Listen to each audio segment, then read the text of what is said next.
Good afternoon and welcome to Bready Cricket Club in the northwest of Ireland. Andrew Leonard here for the second T20 International between Ireland and Zimbabwe in the GS Holding T20 International series. We had a washout in the first game on Wednesday, but the second game of the series today on Friday, even though we've had a little bit of inclement weather around this morning, it's slightly more set fair. The teams are just lining up for the national anthems.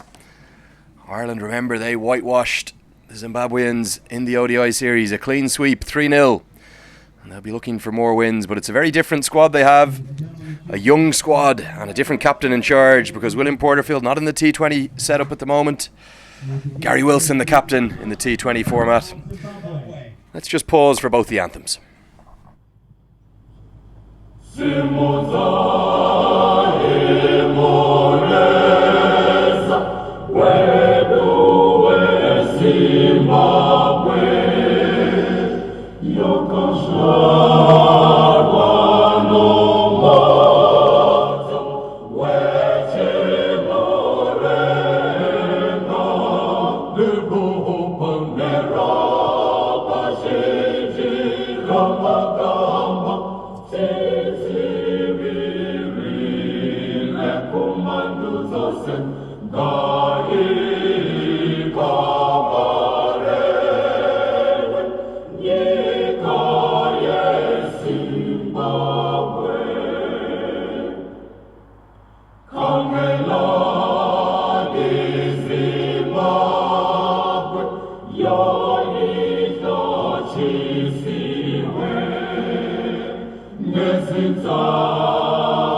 Ladies and gentlemen, the national anthem of Zimbabwe. We now have the anthem for Ireland.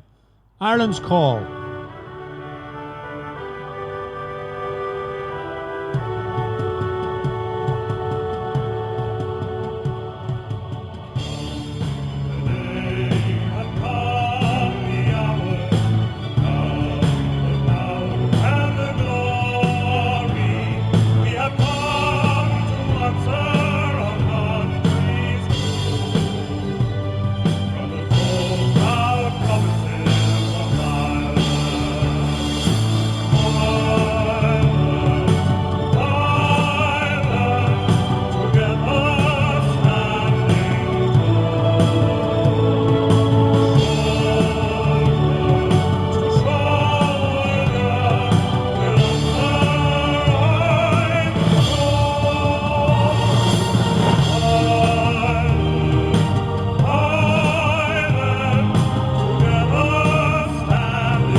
Yeah, that's the two anthems. And about 25 minutes ago, I was out with the two captains and Jeff Crow at the toss. Let's see what happened. Good afternoon and welcome to Bready Cricket Club in the northwest of Ireland for the second T20 International between Ireland and Zimbabwe. The first game was washed out at Stormont. We've got a few shares about, but I've got the two captains, Gary Wilson and Hamilton Masakadze, with the ICC match referee. That's Jeff Crow. Gary, you have the coin. Please give it a toss. Heads is the call. Heads is tail. Gary, you've won the toss. What have you decided to do? We're going to have a bowl. Okay, a very exciting young squad you have here, 14 players. Yeah, we've got two guys making a debut today, T20I debut, Mark Adair and Gareth Delaney. We've got a few new faces other than that as well. Greg Thompson comes back into the squad after a bit of a lengthy layoff. So yeah, we're looking forward to seeing what they've got to offer. Crucial preparation for Ireland leading into the T20 World Cup global qualifier in Dubai in the coming months. Absolutely, yeah. First and foremost, this is a bilateral series against Zim. We want to win, but we have to have one eye on that competition as well, and that's why we've selected the squad accordingly. Best of luck today. Hamilton, more of the same weather-wise, but you've lost the toss. Are you okay with what you're going to have to do? Yeah, we're going to have to just come out and bet properly. We obviously would have bowled first as well, but yeah, the coin fell the way it did. It's been a tricky tour for you of Europe, but you've had some success in the shortest format in the Netherlands. Looking forward to getting back to the T20? Yeah, obviously I think it's more for strength of ours playing in the shortest version, and yeah, good preparation as well for the qualifiers coming up. So yeah, the guys are ready to go. Best of luck today, Hamilton. Yes. That's the news from here at the middle at the toss. Ireland, they have won the toss. They're going to have a bowl first. Yeah, so the T20 International captain, Gary Wilson, he won the toss. He chose to have a bowl, and that's why the ex-Bready Cricket Club man, the local man, Craig Young, you can see him with the ball in hand. He's come back into the Irish reckoning after a time in the wilderness. He's going to have the new ball in hand. I'm joined by the former Irish international captain, Kyle McCallan. Kyle, could be a very good toss to win. Yeah, I was in the middle when I heard Gary and Graham Ford discussing the pitch. They just felt that there was a bit of green grass on it. There was a wee concern that it might just a few indentations with the white ball, new hard white ball. But I think the overriding thought was to have a little bowl first. Craig Young from the pavilion end. Here we go.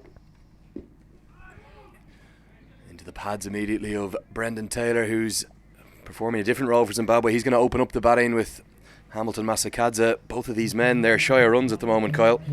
Yeah, certainly Brendan Taylor would be the big problem, I think, from a Zimbabwean point of view. He's their gun batter, and he has really struggled in this leg of the trip, hasn't really scored, and perhaps giving him a chance to face the new white ball in the power play gives him his best chance. Bit of an ugly heave into the leg side from Taylor. Looks like a man who hasn't quite found his form yet on this European tour. And the man at the non-strikers end, Hamilton Masakadze, either.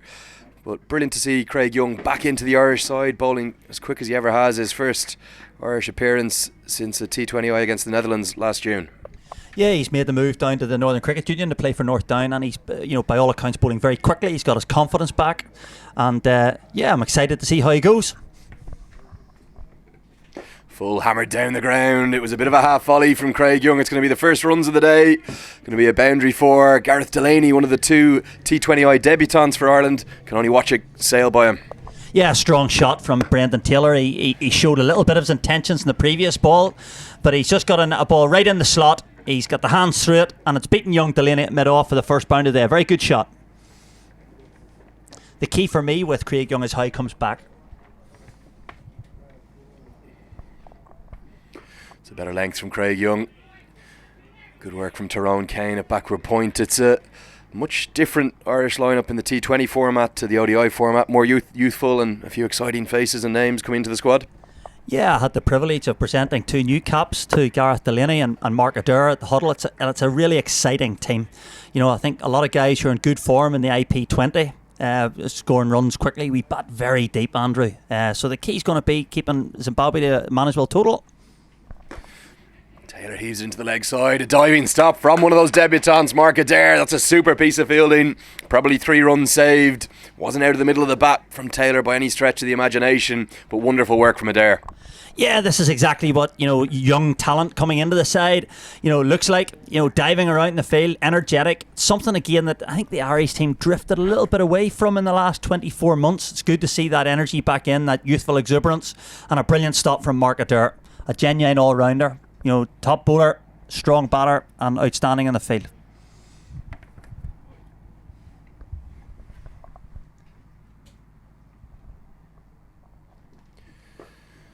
Masakadze starts with a dot ball to end the first over, so Craig Young, not a bad start on his return to international cricket, just 5 runs from the over. Zimbabwe 5 for none after 1. Let's take a look at the two teams here, Kyle.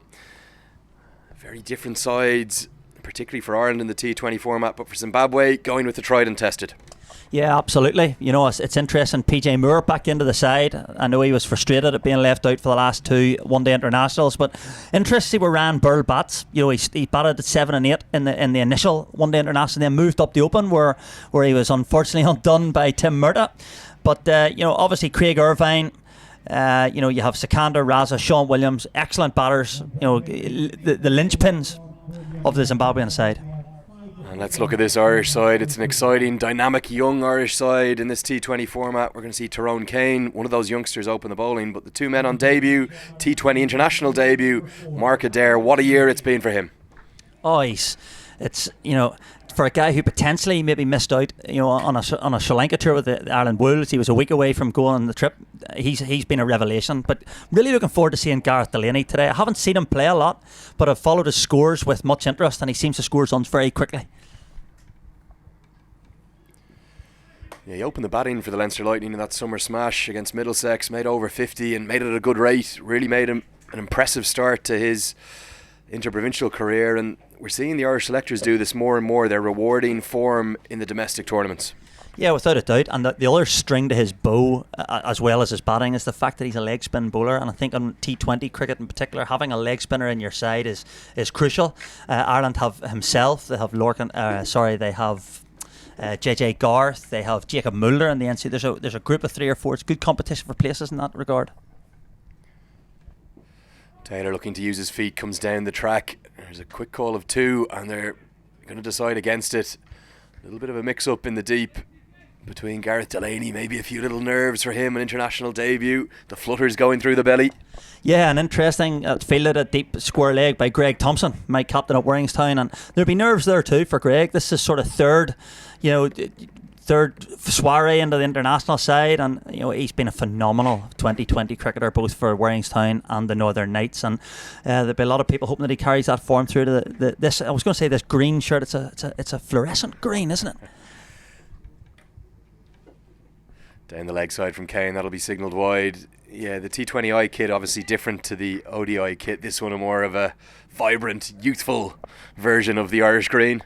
It's the sort of shirt that I would imagine I could see Alan Lewis wearing on a Saturday night out, actually, Lenny. Yeah, well, we'll have to ask him about that a little bit later on. We'll be hearing the expert thoughts of the other former Irish international captain, the great D.A. Lewis, and the Leinster Lightning manager Mark Jones as well. But for now, you're listening to Kyle McCallan with me, Andrew Leonard. Tyrone Kane has a ball in hand. An impressive young cricketer, Tyrone Kane. He will have been frustrated to not get in to the starting 11 in any of those 3 ODIs, but when he did come on as a sub-fielder, as he regularly did, he really shone. Yeah, he's a fantastic athlete. He's a superb new ball bowler. He's a very skillful guy. Swings it, has good skills, bowls good change-ups, got a good out of the back of the hand slower ball, and you know, it's interesting that there's a fine mizzle just falling over the ground at the minute, and I know as a swing bowler that might just negate his greatest strength, so it'll be interesting to see how he goes. Yeah, you probably can't quite see it in your screens, but the rain coming down now. Masakadze just gets it to mid-on for a single, and how often do we see this? It feels like up in the northwest they're so unlucky with the weather at times.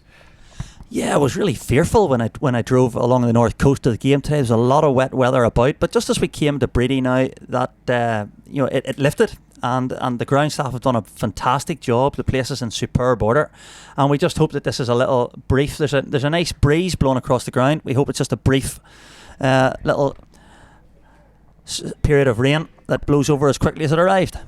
Gary Wilson just calling for a helmet because he's going to come and stand up to the stumps. We've got the groundsman with the cover sheets ready to go, but for the moment play will continue. Cut into the offside, too short from Tyrone Kane and elevated over. The fielder's in the circle, and that's going to be a boundary for the second of Taylor's innings, the second for Zimbabwe. Yeah, good shot. Short. Just interested to see how much width Tyrone Kane offered Brendan Taylor. But he's just a little bit of width there. He's just helped it up and over a very strong offside field, and a little early test for the pace of this outfield. The ball has beat the fielders to the boundary, and another impressive boundary for Brendan Taylor. just what you don't want. Whether you're a seam bowler or a spinner, you don't want the ball getting wet. The rain is quite heavy here now. You could see Mark Adair having to wring the ball out, and in fact the umpires are going to decide that it's too heavy for play to continue. I think that's probably a fair decision. Hopefully just a passing shower. We can see Rolly Black there taking the stumps out, and Masakadza trudges off. It's been a frustrating tour for Zimbabwe. Yeah, it's been a very frustrating tour, and in many ways, they've got off to a reasonably good start, and a little break due to the weather will potentially just jettison that. But if I was in Zimbabwe on Tuesday, I think they'd be concerned. They have their issues off the field, and they've certainly brought them onto the field, both in Holland and in Ireland to date. They have a lot of potential on their side, a lot of talent on their side, but they certainly aren't playing to that potential, Andrew. Yeah, you can see in the background that the hills are reasonably bright, and hopefully this is just a passing shower. We'll take a quick look at the two playing 11s again today. We'll start with the Irish side this time, and it's a very different look to this T20 format than it was to the ODI series we had last week, Kyle.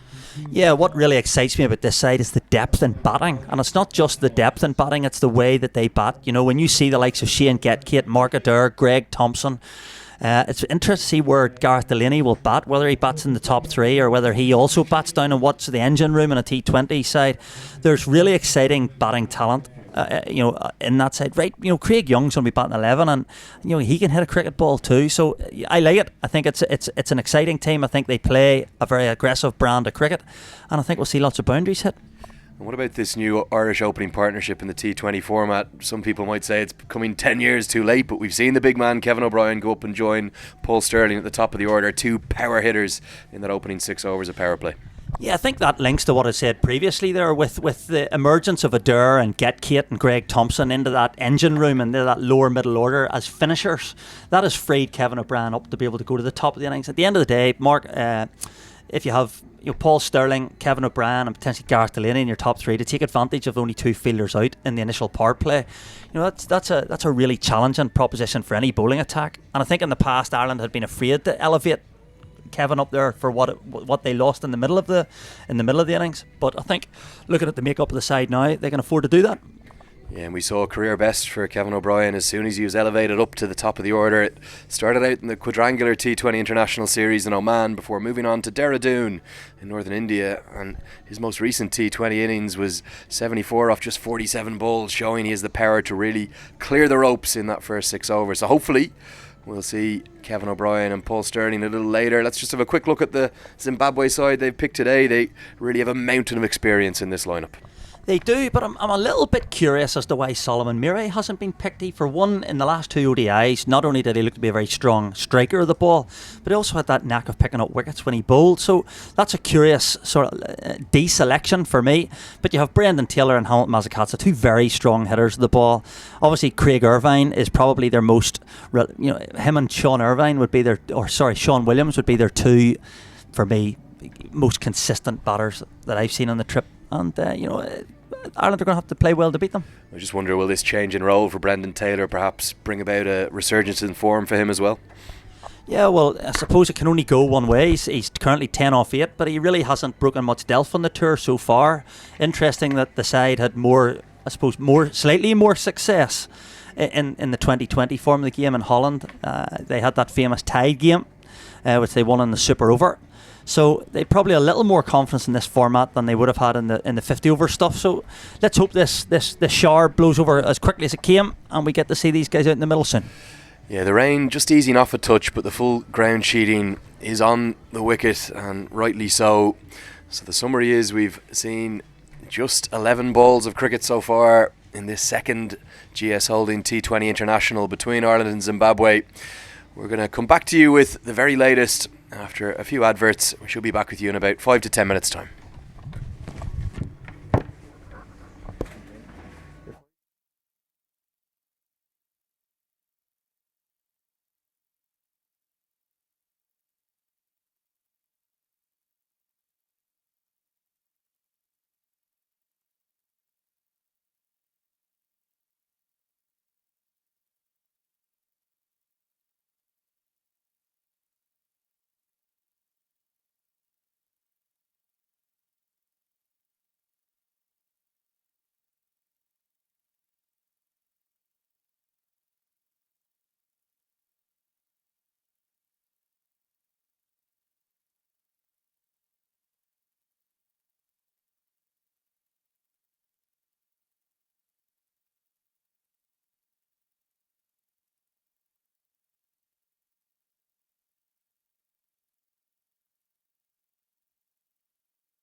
You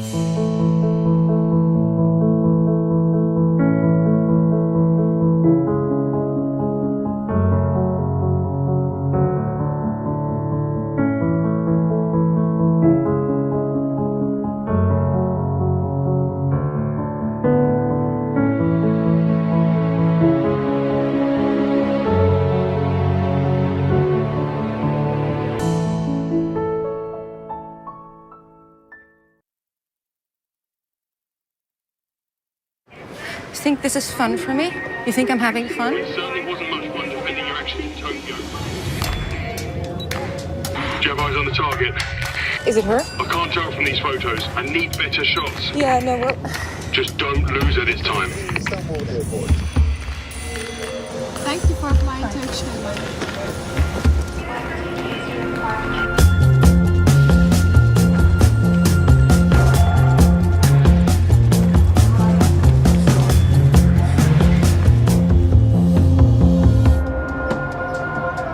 You're waiting for someone?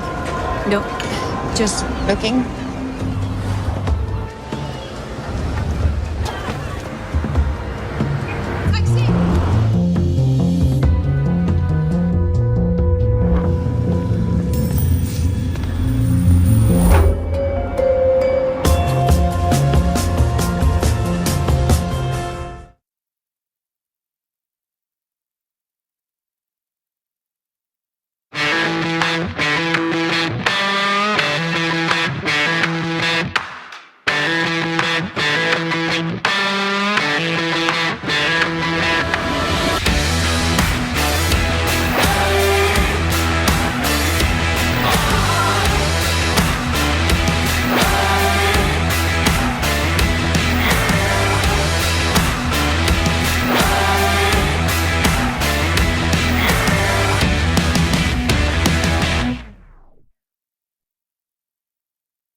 Welcome back to the Bready Cricket Club in Northern Ireland. You can see some slightly positive news. The rain seems to have eased off, and nice to see the umpires being proactive in telling the ground staff to get the covers off. So we might have cricket a little bit sooner rather than later, we hope. You can see the main sheets coming off the ground. No official word of when the inspection will be or exactly what the update is. So I'm here with the former Irish international captain, Kyle McCallan, and just as he shows me a photo on his phone of him with all of his various Irish Senior Cup medals, which I'm sure is probably his profile picture, let's take a look at a very exciting weekend in the club scene for the Clear Currency Irish Senior Cup. It's quarter-final time, Kyle. Yeah, quarter-final time in the Irish Cup, Clear Currency Irish Senior Cup, and some really exciting ties there. For me, the two teams that are probably the clear favourites here are CIYMS and Pembroke. Warringstown, albeit being the holders, but CIYMS are very, very strong. They have a tricky tie away to Leinster. However, Leinster will probably miss Gareth Delaney and George Dockrell more than CIYMS will miss Mark Adair. They have a lot of quality on their side. Phoenix need to be very careful going to Carrickfergus. It's a difficult place to go and get a win, believe you me. They're a good side, very good professional, Jacques Snyman. And yeah, some really exciting ties there, Andrew. Yeah, all that experience of Ryan Eagleson, of course, for Carrickfergus. And these games will be played on Sunday, with the exception of that bottom tie between Pembroke and CSNI, because both sides with so many representatives in the Irish setup, they've moved that to Monday at the agreement of both sides. And that's common sense. You know, it's Ireland's premier, club competition. And Pembroke obviously have a strong representation today. You know, you have Andrew Balbirnie, you have Lorcan Tucker. You know, you're looking at, boys, they have so much quality on their side. You know, you have Barry McCarthy, you have Shaheen Khan, Josh Little, who's here today. You know, Pembroke and CIYMS are certainly, I think, that anyone who beats them will win the cup. Must be pleased to see 5 Northern sides and just 3 Leinster sides. A bit of a turn on the head of recent years of the Irish Senior Cup. Well, I'm glad you mentioned that, Andrew, because I think it would have been partisan for me to have done it. Yeah, it's great. The Northern, the NCU Premier League at the moment is very, very strong, and it's great to see 5 sides in the last 8. Obviously, Warringstown and Stonians is going to be a big game at the Lawn on Sunday. Northern side struggled for a long time. The Great North County side of the 2000s were a powerhouse. And, it's good to see that initiative being wrestled back by the NCU. Just getting one final update on that Clear Currency Irish Senior Cup as well. That Leinster game's actually being played on the 21st, so the week after. So just the two quarterfinals on the Sunday. The Pembroke game will be on the Monday, and then Leinster and CIYMS, again with significant Irish representation, is being held off till the 21st. So let's take a look at the National Cup. Yeah, well, we're in the northwest, and Ardmore. Gary Neely was telling me now there's still five. Ardmore's still in 5 competitions. The famous Decker Curry, still playing in search of that 100th 100, and he'll be looking to do that against Balbriggan at the weekend. We have Middleton versus Craigie Cricket Club or Derryaki. Craigie or Derry, of close affiliation with Craigie myself. A lot of former pupils of Grosvenor Grammar School who have come through the cricket there. Railway Union versus Temple Patrick. I wonder will the great Kevin O'Brien play in that game? That would be great to see. And then last but not least, just down the road here in Ballymagorry, Fox Lodge versus Terranure. Yeah, Terranure coming back into a bit of form, but back to the action here in this GS Holdings T20 International series between Ireland and Zimbabwe. The ground staff have done an exceptional job. You can see Davy Scanlon, one of the Northwest Warriors there, mucking in with all of the Breedy club members here to get play going again. The umpires have been very brave, got us back out straight away. There is still a little bit of rain in the air, but luckily no overs lost, and we are going to get a restart imminently. Yeah, well, that's the great thing about T20 cricket. I think they're a little less fussy in terms of getting the players back out there. I feel a little bit for Tyrone Kane. TK's waited his turn, and it's as an out-and-out genuine swing bowler. I think it's tough with the wet ball. It's interesting. I see there he's just removed a stake from the ground to take out to the groundsman with him. But TK is certainly going to be inhibited here by the conditions. So, we might see an early go to his change-ups, that slower ball, just use cutters rather than depending on that swing. The knuckle ball that he bowls, we have Mark there, just gesticulating there, like the late great John McCurrick. Yeah, and I think what we're also seeing here is a real want from both sides to get some cricket. So, after about a 10 to 15 minute delay, Tyrone Kane's back in.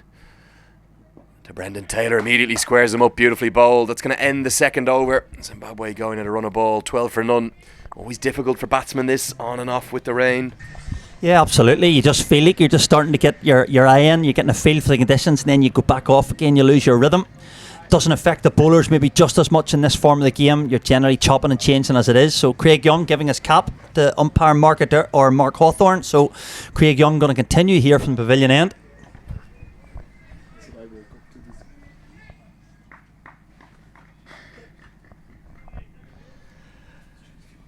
The second T20 International between Ireland and Zimbabwe. First match washed out. Both sides looking for the win here. Short ball comes off the toe end. It's going to be a wicket on his international return. Hamilton Masakadze's horror run continues. I think that's come right off the cue end of the bat, and it's looped to Kevin O'Brien, who will not take an easier catch in his international career.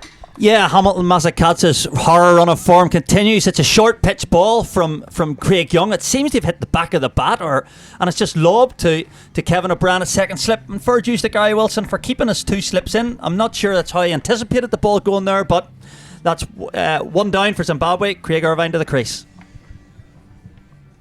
Hamilton Masakadze's recent run of form is quite remarkable. Scores of 23, 4, 15, 21, 8, 4, 5 and 7 for the 35-year-old skipper of Zimbabwe, and today he's going to have to add a 1 to that total. Falls for just 1 off 4 deliveries. It's his 61st T20 International today, but it's just been shocking stuff for Masakadze. It was actually down the leg side. He was looking for the hook shot, but he was well through it, and the lack of pace beat him. Yeah, I would like to go back and look more closely at it. I just wonder, was it one of these slower ball bouncers that the guys bowl now? But I would have been surprised if they had done that with the new ball. Just looks to me like a ball sat in the pitch slightly. So the left-handed Craig Irvine to the crease.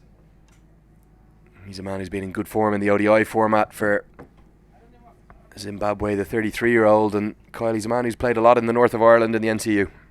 Yep, a familiar face around the Northern Cricket Union, and everybody who was here at Breedy for the first Clear Currency ODI will remember his wonderful 100. Short ball, and that's much quicker from Craig Irvine. That one carries through to Gary Wilson. Good carry, good pace, good bounce. Yeah, this is good from Craig Young.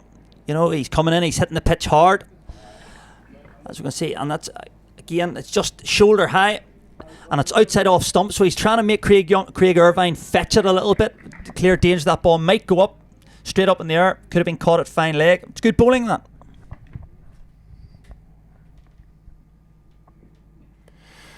Back towards a good length this time. Not as much carry through from Young, but he looks fit. He's had his injury problems over the years. He seems to be back to bowling somewhere near his very best. Yeah, as I was saying previously, he's been bowling very well for North Down. I think it was described on social media recently as bowling rockets at the green. So it's good to see his confidence back. Yeah, he's got over a few elbow issues, I think it was.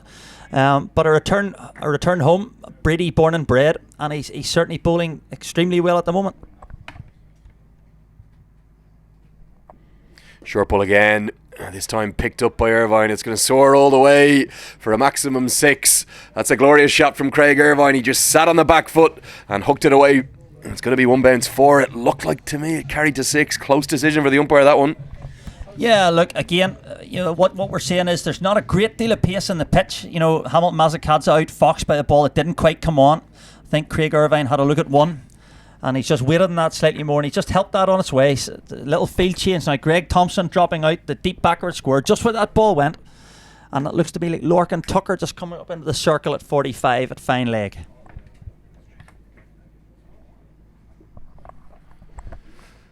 Beats him outside the off stump, and we'll just get that corrected at the bottom of your screen. It was indeed a 1 bounce 4, not a 6. So the end of the third over, Zimbabwe moved to 16 for 1.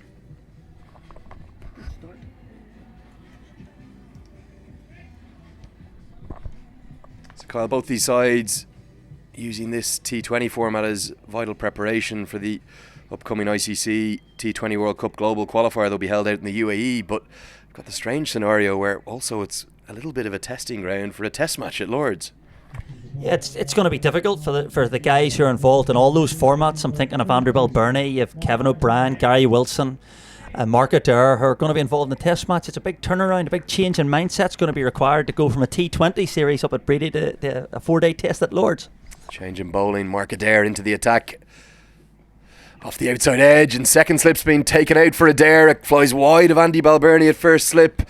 Fortune for Brendan Taylor, but I think he did look for that shot. He did open the face quite cleverly. Yeah, certainly looked to me like Brendan Taylor tried to play it. I'm not sure he tried to play it just as fine as that. It's a good piece of bowling. Away movement from Mark Adair. Just where second slip would have been. No chance for the third man fielder. And third boundary for Brendan Taylor.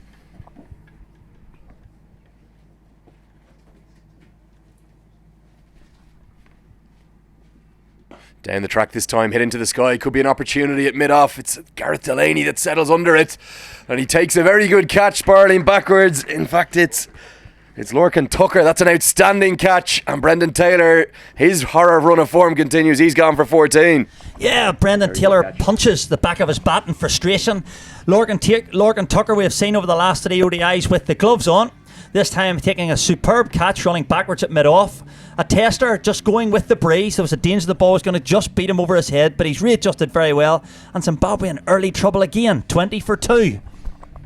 Yeah, that's an outstanding catch from Lorcan Tucker, the Pembroke and Leinster Lightning wicketkeeper. He ran backwards, he was at full stretch, and you can see he even did a somersault as he took the catch. Brilliant from him. So often we see wicketkeepers being really good outfielders. We see it in the England side with the likes of Bairstow and these sort of guys. Why is that? Why are these keepers such good fielders as well? Well, they're generally good hands. I've yet to see a wicketkeeper with a genuinely good arm. We generally have wicketkeeper arms, but yeah, look, that's an outstanding catch actually. And as you can see, it really has it's gone on the breeze, and he's adjusted beautifully. And he's a cool customer, isn't he, Lorcan Tucker? Talented guy, and he'll be certainly very relieved. Yeah, these new young faces making such an impact in this Irish side, and second slip's going to come into place. One left-hander joins another, but he's not on strike. Williams, the batsman cross. So it's Irvine on strike, who hammers that over the top of the offside. Going to be a second boundary for Craig Irvine. These are the 2 men in form for Zimbabwe. Yeah, it's all happening with Mark Adair with the ball. He's gone boundary, wicket, boundary. A little bit short, guilty of being a little bit short here. Interesting that the second slip has gone in, maybe forcing Mark to try and go across Craig Irvine. He had looked to shape the ball away from Brendan Taylor. just curious that he has that confidence. He's drying the ball, as we can see at the start of his run. Just take his time, show a bit of experience. Craig Irvine, a good start to his innings. Back in a good length and a big appeal from Gary Wilson. Gary Wilson's convinced. Mark Adair less so. And they nearly take a single because Wilson had flung the ball into the sky. But Williams and Irvine both deciding not to come through for one. I didn't hear a noise there. No, it's all happening here. And Mark Adair's first over just beats the outside edge of Craig Irvine. And strange, Gary Wilson very confident, threw the ball high in the air and almost conceded a bye. Yeah, Wilson had to sprint across to his right.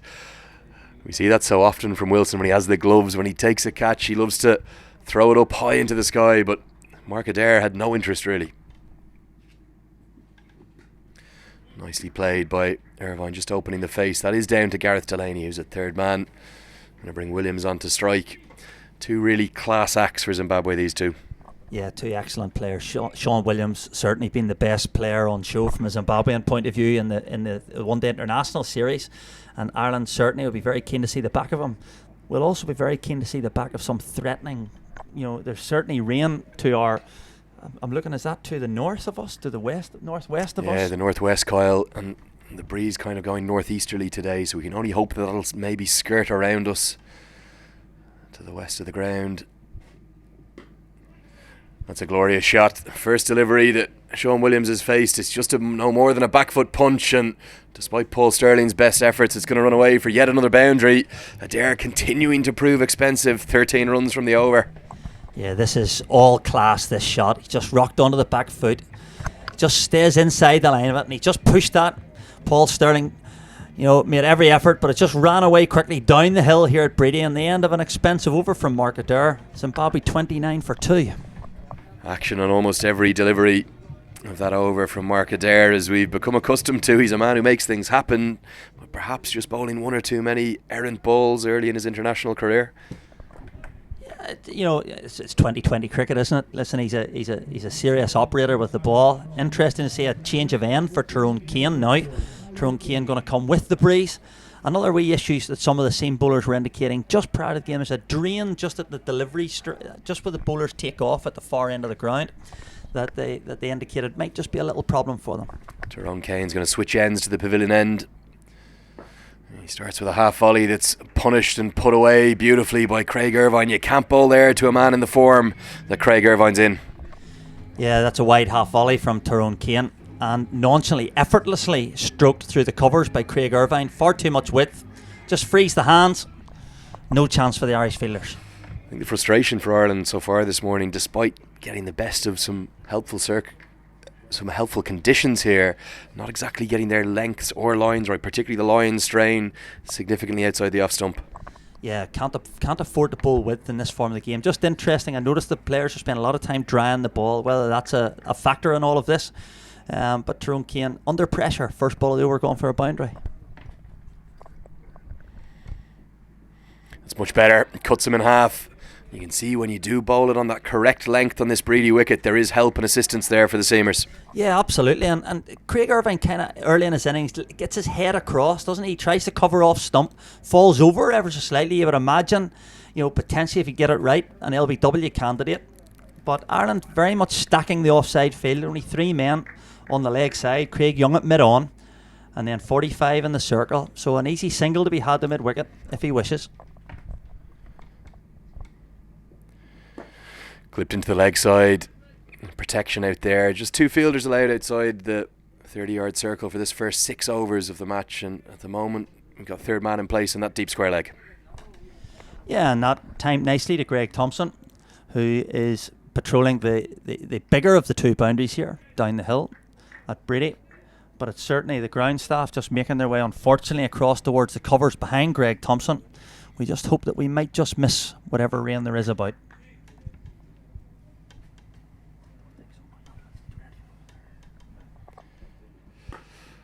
Too full again from Kane and punished by Sean Williams. What a start he's had to his innings.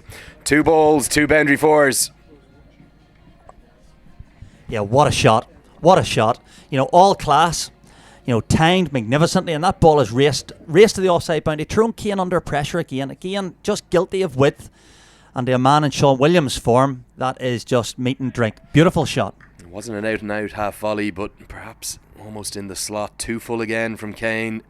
Punished through the offside. Impressive stuff from the two Zimbabwean left-handers. Full again, driven down the ground this time, and a good diving stop from Delaney at mid-off. And he's going to save 3 runs there. Good stuff from the young Leinster Cricket Club man. Yeah, that's an excellent piece of fielding from Gareth Delaney. Saved a certain boundary. Again, just a beautiful shot. Nice and straight, but he's timed that beautifully. Nice and straight. And a good piece of fielding.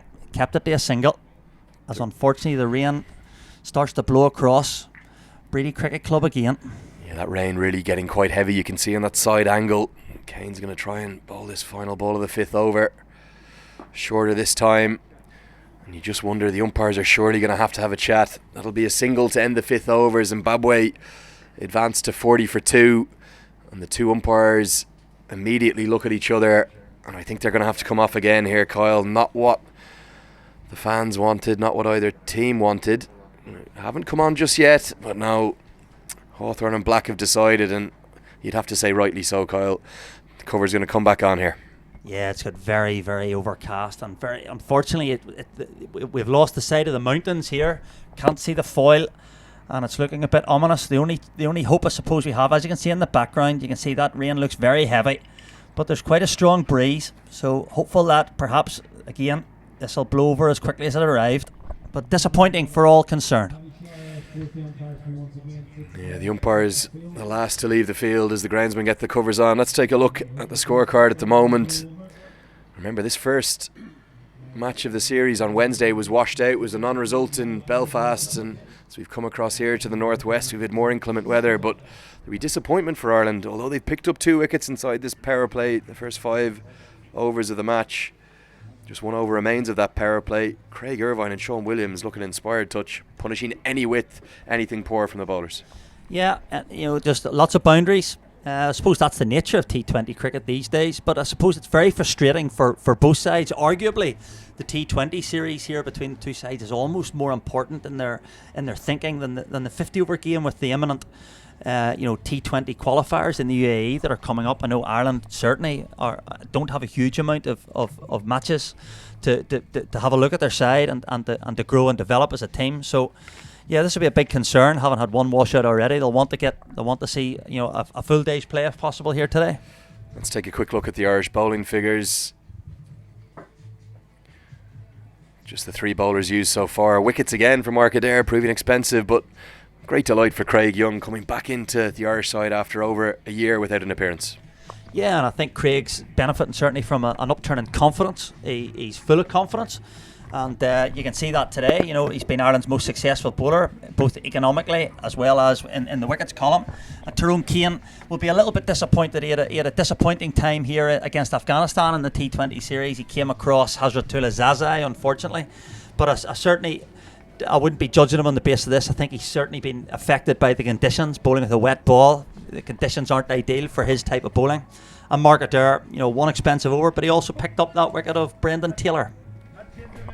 Yeah, so disappointment, and we're going to have to maybe just hold with you for a couple of moments. Let's take a little bit of a look at the T20 World Cup qualifier that is coming up in the UAE in October. That's going to be held from October 11th to November 3rd out in the UAE. And it's a tournament Ireland have experienced great success in, this global qualifier. They've qualified from it almost every time they've played in it.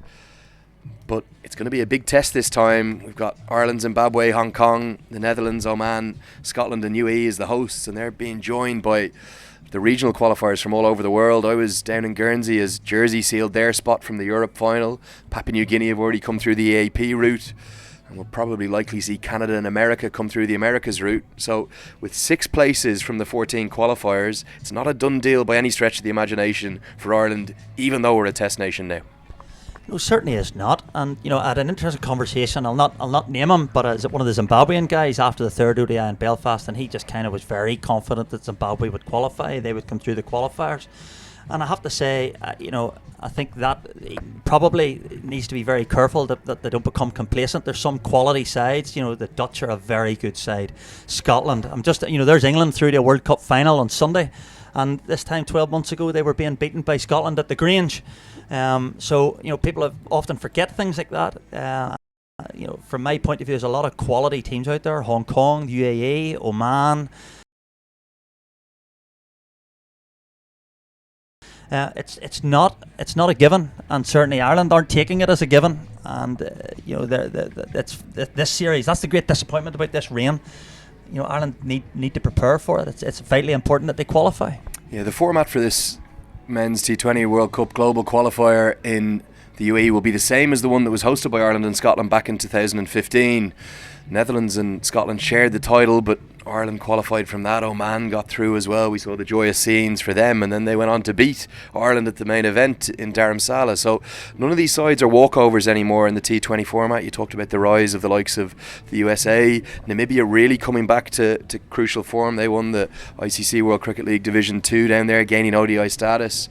You can never write off a side like Kenya in the T20 format either. So with 6 sides from the 14, Kyle, who would you expect to progress? Now you're putting me on the spot. Certainly I like this Irish side. I would expect Ireland to qualify, albeit their T20 world ranking would maybe indicate otherwise. I would expect Scotland to qualify. The Dutch impressed me greatly. I think they're a very good side. So that's 3. Now you're starting to test me here. I couldn't go against you. I think the USA will qualify when you see some of the talent that they have at their disposal, and I think it'll be a great game, a great thing for the world game to get the US involved. For me, Oman are going quite well. Some good bowlers there. They've unearthed some very good bowling. And for Hong Kong, I look back at the Asia Cup and so on. You see how Hong Kong performs in the Asia Cup thing.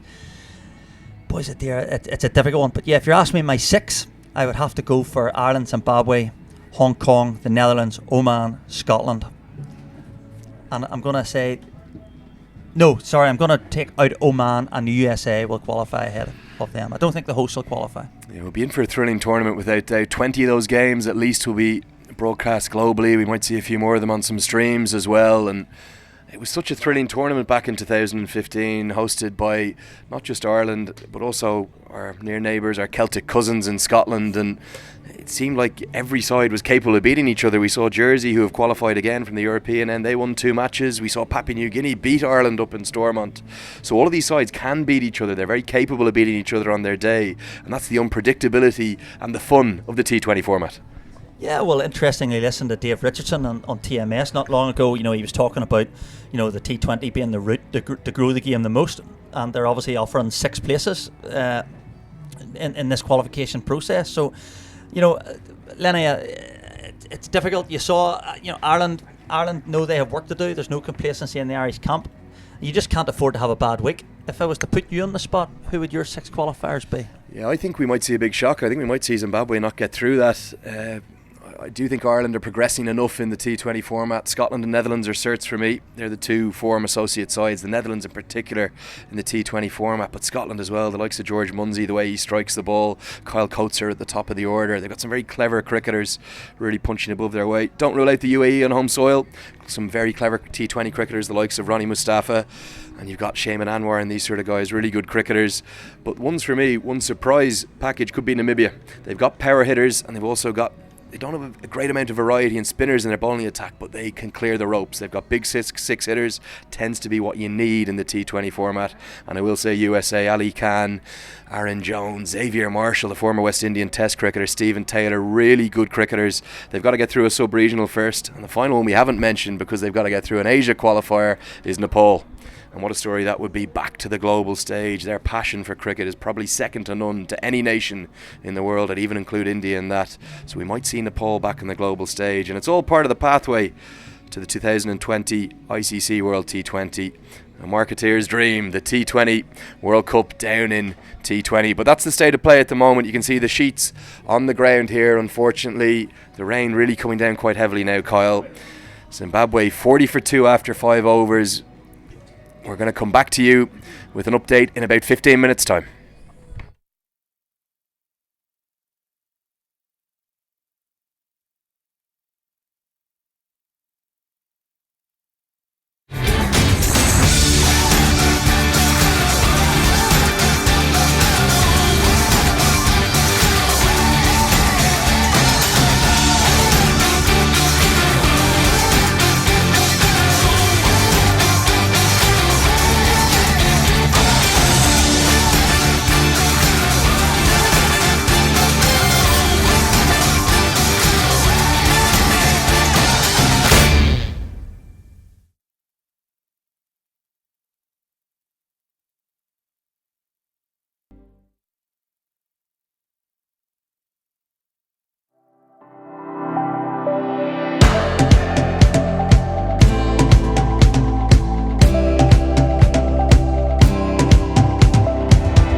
You think this is fun for me?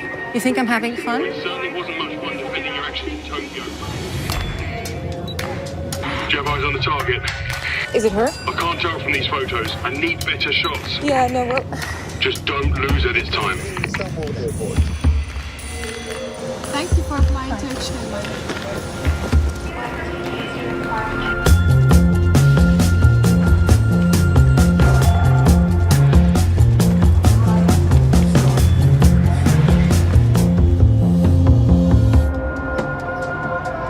You waiting for someone?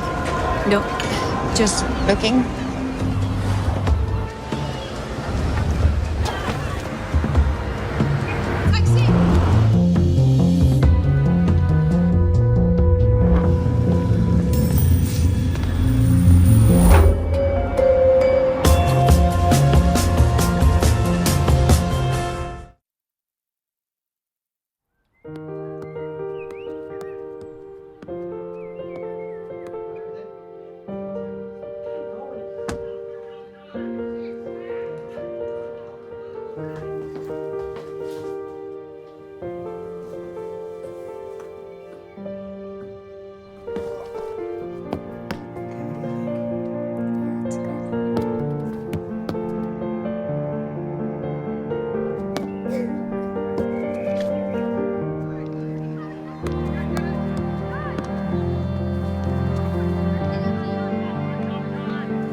Just to go there now and enjoy it.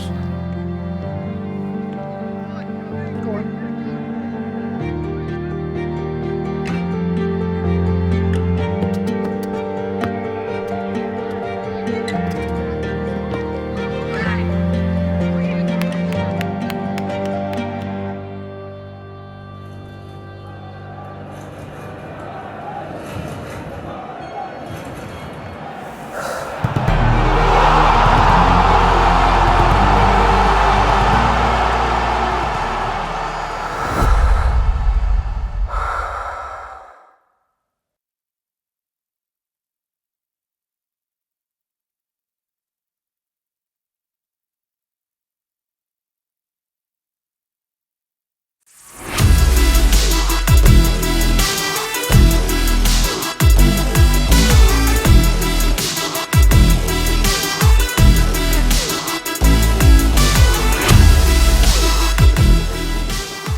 Welcome back to Bready Cricket Club in the northwest of Ireland, and that's the current state of play in this second GS Holding T20 International between Ireland and Zimbabwe. Just 5 overs of play possible so far today before the heavens opened.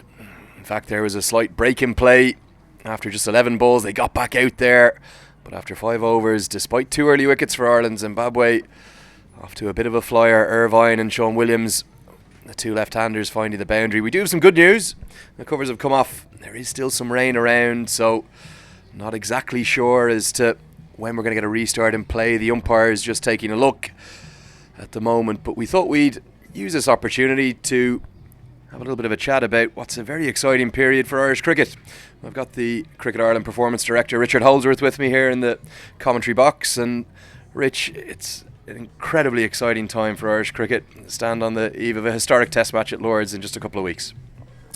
It certainly is, Andrew. Look, I suppose I hear that a lot over the last few years. It's an incredible time, and there's so much going on, and there's some historic things going on, and it seems to be happening all too regularly. But it's wonderful for the sport. So you can't get much bigger than a Lord's Test match and playing England.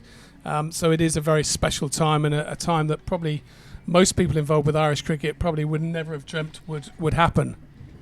14-man squad named last week. Tell us a bit about not just the squad but also the preparation the side will go under. There hasn't been a huge amount of red ball cricket. Going to be a big task for the Irish boys stepping out at the home of cricket against one of the world's best test sides.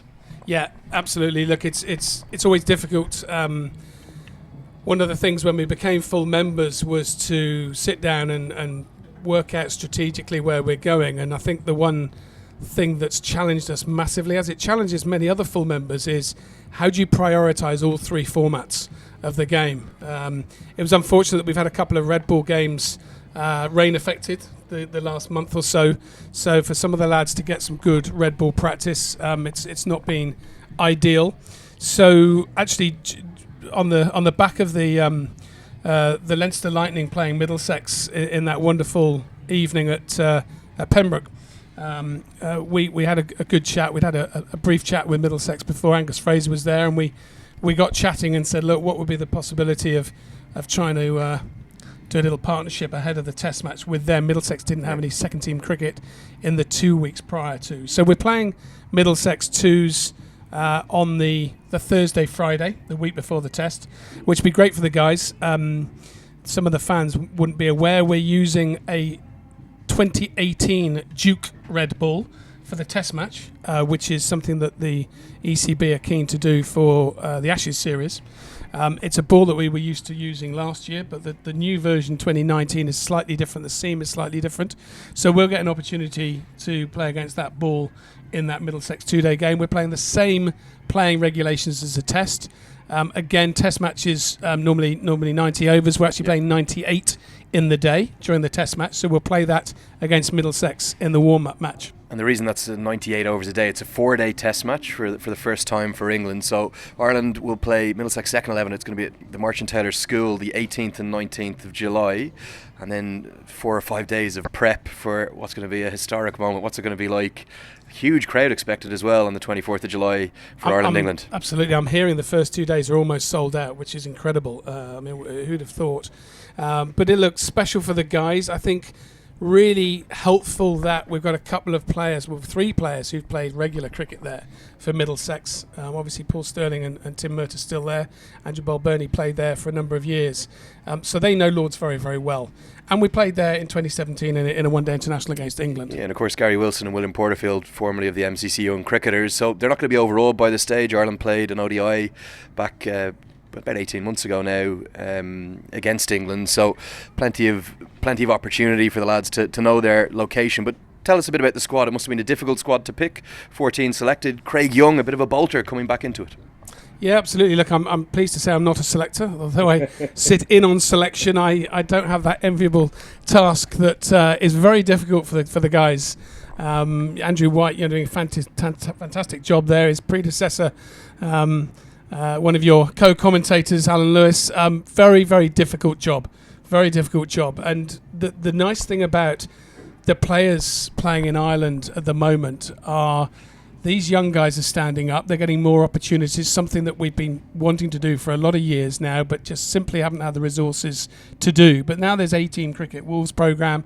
They're not just playing Scotland and the Netherlands and their A teams or a few counties.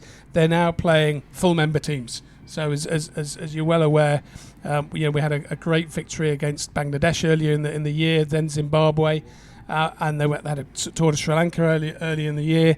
These guys are now stepping up and putting in some performances. So it's putting pressure on not only the selectors to say, pick me, but also the players who perhaps might have got to a stage of comfort in their careers, saying, well, I'm not really being pushed too hard. Now these guys are pushing them very, very hard. Craig, you mentioned there, has had a tough sort of 18 months.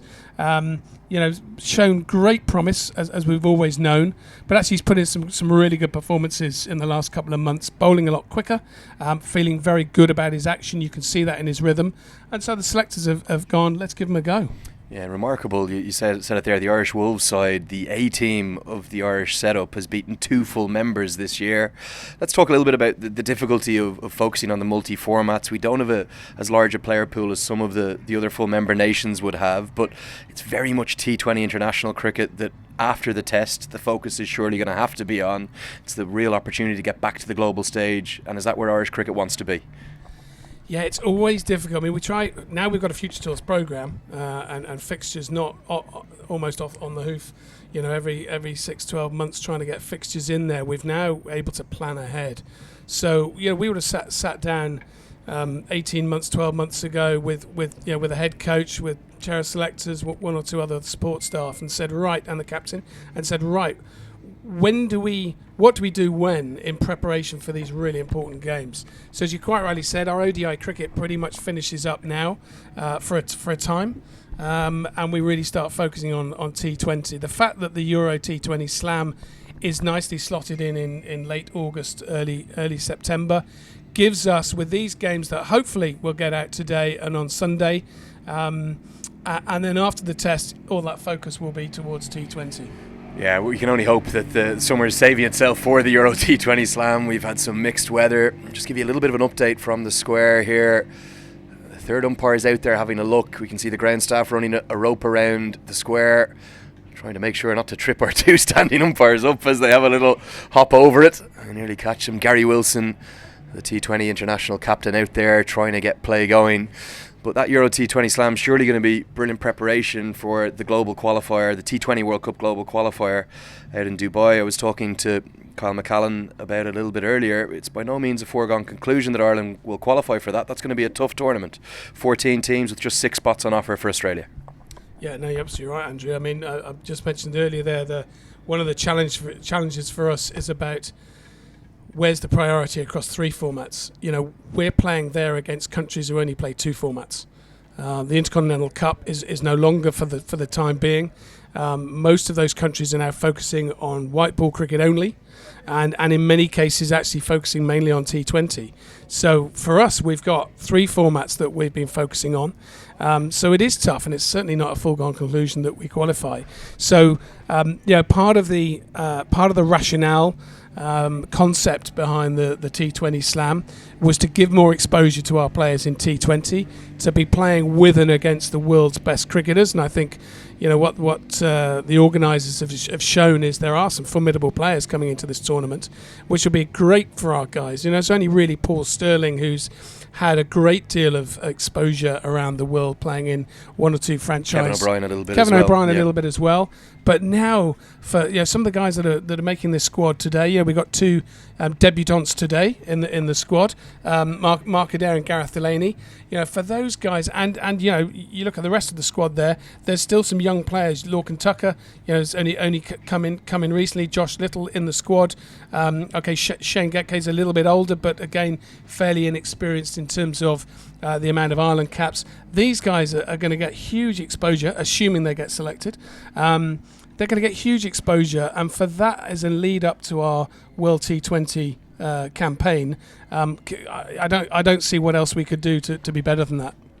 Yeah, you can see the T20 World Cup qualification pathway graphics on your screen there, and 14 sides in between October and November are going to duke it out in the UAE for just 6 places on the global stage, and what a reward that would be. We saw the Blarney Army, the Irish supporters, come out in force at that World Cup in 2015. I'm sure it'll be no different down there for the T20 World Cup in Australia in 2020. Some very good sides in that though, Rich. The likes of Netherlands and Scotland, very dangerous in the T20 format. And as you said, some of these countries like the USA, Namibia, really coming up and focusing predominantly on T20 cricket. So you'll be taking nothing for granted, and hopefully this young Irish squad is going to be an exciting one to watch in that format. Yeah, massively. And look, I think selectors have brought out a sort of new strategy around selection and succession planning earlier in the year, led by Andrew White, and Graham and myself and the High Performance Committee would have discussed in detail what are our plans for the future. And the one thing that they've really done now is to bring in a lot of youth, and you can see that in the fielding. I think our fielding over the last few months has improved massively immensely. Improved, yep. And you've got some young legs out there now. You've got guys that can throw themselves around, as our senior players would have done, but they're not quite so agile these days. The throwing's fantastic. We're getting more direct hits, taking some amazing catches. Just the 2 wickets to have fallen there. I mean, one phenomenal catch there. From Lorcan Tucker from Lorcan Tucker, going backwards, absolutely. taking it over his head. It was a superb grab. Somersaulting backwards. I feared for his head at one stage. But really athletic guys, and that doesn't half do a bit for the pressure to support the bowlers. Pressure on the whole side. It takes it away. And you're saving a lot of runs, which is absolutely key in this format. So bringing these guys in is crucial. Yes, we're playing against sides that are prioritising T20, but we're playing full members, and they're not most of the time. And that's something that we've got to really capitalise on and say we're learning every game we go out there from guys that are far more experienced than us, and hopefully we take that into the qualifier. It's not going to be just the men who are looking to qualify for yet another global event, but also the women. And although there was the unfortunate nature of Zimbabwe women not coming for the tour, you've replaced that with a little trip across to England, and then there's a quadrangular ahead of what is the women's global qualifier in Scotland at the end of August into September. Again, very tough for the women, just 2 qualification spaces from the 8 sides that will compete there. Yeah, absolutely. Yeah, very difficult for them. But look, we had a fantastic sort of plan and program preparing towards that qualifier. As you say, unfortunately, Zimbabwe pulling out put a little bit of a spanner in the works there. But fortunately, we reacted very quickly, literally on the same day. And ECB, who always have been very supportive to us, managed to reschedule a few opportunities they had. They've got Australia A over as well as the Australia senior team for the Ashes, and was able to give us some fixtures. So we're going down to Millfield School, which is a fantastic facility. Head of cricket is my predecessor, Mark Garraway, and we'll be playing their academy, who are very, very good young players, very well drilled. And that'll be good preparation for the girls, at least to take something away from these last couple of weeks. And then, as you say, we go into that quadrangular where we'll play 3 teams that we're going to meet in the qualifier. We spoke to you during the Ireland Women v West Indies Women series about those professional contracts. For those who perhaps weren't listening at that point, tell us a little bit about those historic first ever professional contracts for the Irish women. Well, I think that the first thing from my perspective is that we've, for the first time ever, not the first time ever, but it probably is. In terms of the summer, we're picking our best team. We're picking our best squad, which is really a reflection of the availability of those players. So the fact that 6 of them are on contract now means that they don't have to juggle work, they don't have to juggle other commitments, albeit they've still got other commitments, but they're able to prioritise the Ireland team first. So we're picking from the best side. Unfortunately, there's 1 or 2 injuries still lingering. Kim Garth's still just recuperating and getting back. She's actually going out with the squad as well. She'll keep her rehab going with the physio there and the S&C. Captain Laura Delaney back to full health though. It looks like. Yeah. Laura's fit. She had a nasty crack on the ankle there, but she's back fit and will be participating in that event. So no, it's looking good. It's a big month for them, but what they need is game time. It's all very well, Ed Joyce, who's interim head coach, is drilling them, most days. They're doing an awful lot of hard work, working very, very hard on lots of skills, particularly focusing on fielding. I think that's a real area that Ed has come in to try and massively improve to help put pressure for the bowlers. But it's game time that they need, and they're going to get a lot of game time ahead of that qualifier. Your CEO, Warren Dootram, seems to say this every year. Is every single year over the last 5 or 6 years been the busiest summer ever for Irish cricket, but it's just particularly busy at the moment. A historic test match. We've got this GS Holding T20 International series with the third and final T20I on Sunday. The women go to England ahead of a quadrangular before a global qualifier. The men are going to go to a test match before a Euro T20 slam and on to a global qualifier before a huge series of fixtures next year. It's just ever growing at the moment. Irish cricket must be very difficult to balance and juggle all the priorities. Yeah, it is, and you're absolutely right, and he's absolutely right. And you haven't mentioned, our under-19 team who are preparing for a World Cup qualifier, and if they get through that, they'll be off to South Africa in January for another under-19 World Cup. I think next week we've got 3 Youth Ireland teams playing. The following week another 3 boys and girls. We've got a girls program. The under-19s go to Northampton.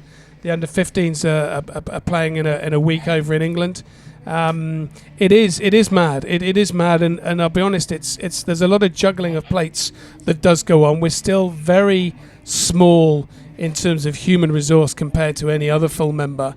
Lots of people doing 3 jobs, but look, everyone's striving for success.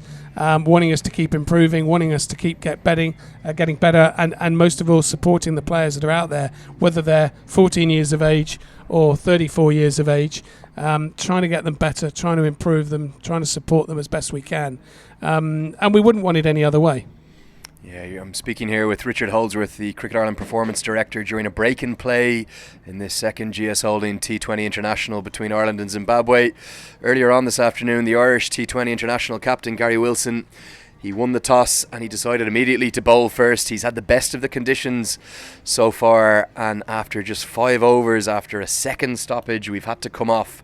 But there is some good news, because it's about 5:30 local time and we are going to have an inspection at 5:45 p.m. It seems to me, Richard, like both teams very keen to get out there and play. They don't want to be sitting around here in the northwest of Ireland.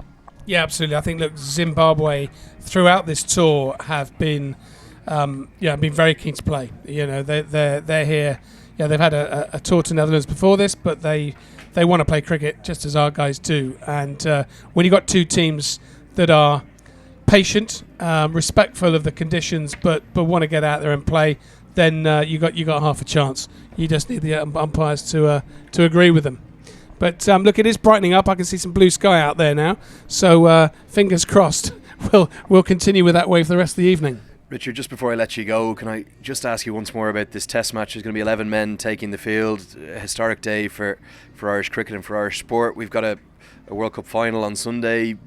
The captain who might lift that trophy could well have been born and bred and come from Irish cricket. This success story of Irish cricket over the last decade or 15 years continues to grow. It's a really, really marvellous stuff.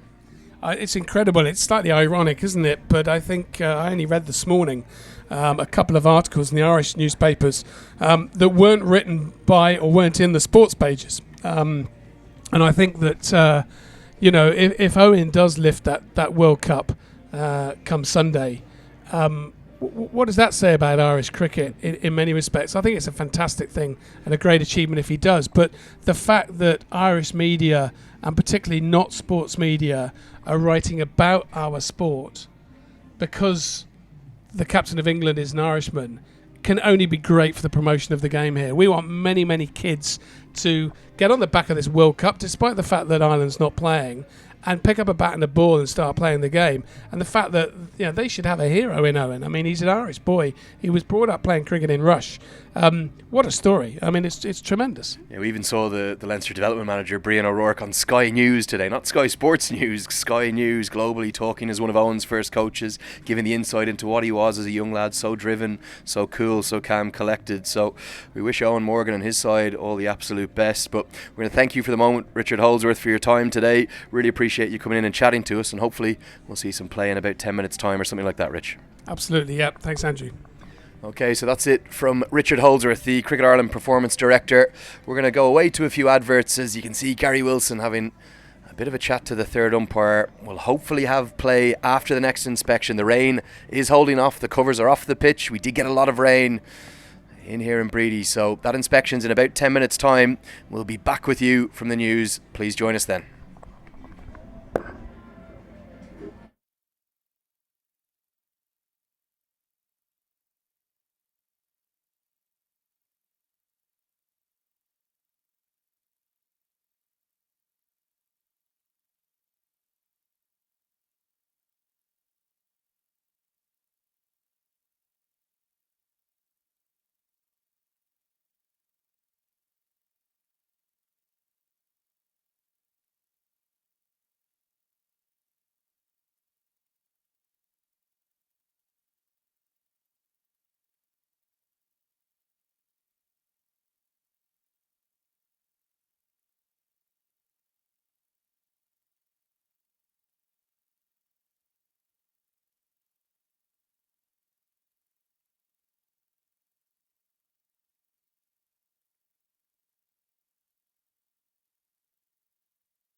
The choices we make define who we are.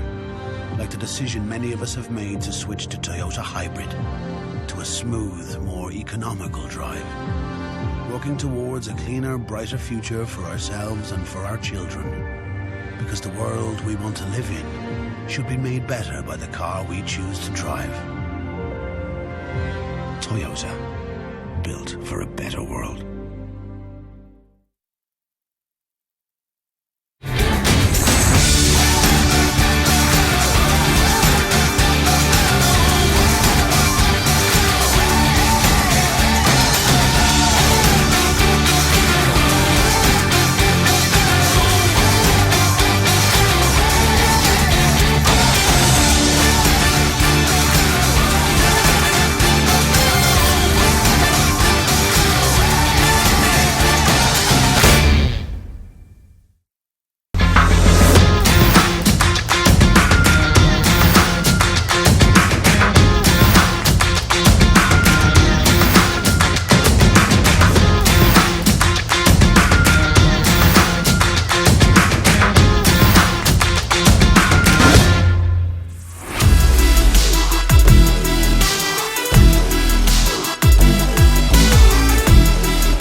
Yeah, welcome back again to Bready. It's been a on and off kind of day, but really good news. We are going to have cricket here, and we're going to have a 13 over a side match. We've had not one but two rain delays so far. We had a really interesting chat with the Cricket Ireland Performance Director, Richard Holdsworth, but delighted to report that the skies are a little bit clearer. I've still got Kyle McCallan to my left here, and hopefully we should get this now reduced 13 overs a side match in. Yeah, the weather seems to have cleared. Hopefully set fair to get a 13 over a side match in play. It's vital for both sides, Andrew, from the point of view that both Zimbabwe and Ireland have pretty limited T20 fixtures coming up before the qualifier. So I know that Gary Wilson had concerns about the wetness of the outfield, but I think almost it's more important now to get a game of cricket in and get the experience for this young, exciting Irish side. Yeah, the revised playing conditions mean that the power play has now ended. Duckworth Lewis Stern will come into play, so we will, whatever happens in this Zimbabwean innings, we will have an adjusted target for Ireland. We'll get you the news of that at the end of this 13 overs. But it also means that the bowlers, just 3 bowlers will be allowed to bowl 3 overs with their restrictions, and then 2 bowlers will bowl 2 overs each. Particularly unenvious job for the likes of Shane Getgate, who's going to come into the attack now. Yeah, and Captain Gary Wilson has his hands tied in many regards, because obviously Craig Young's already through 2 of his overs.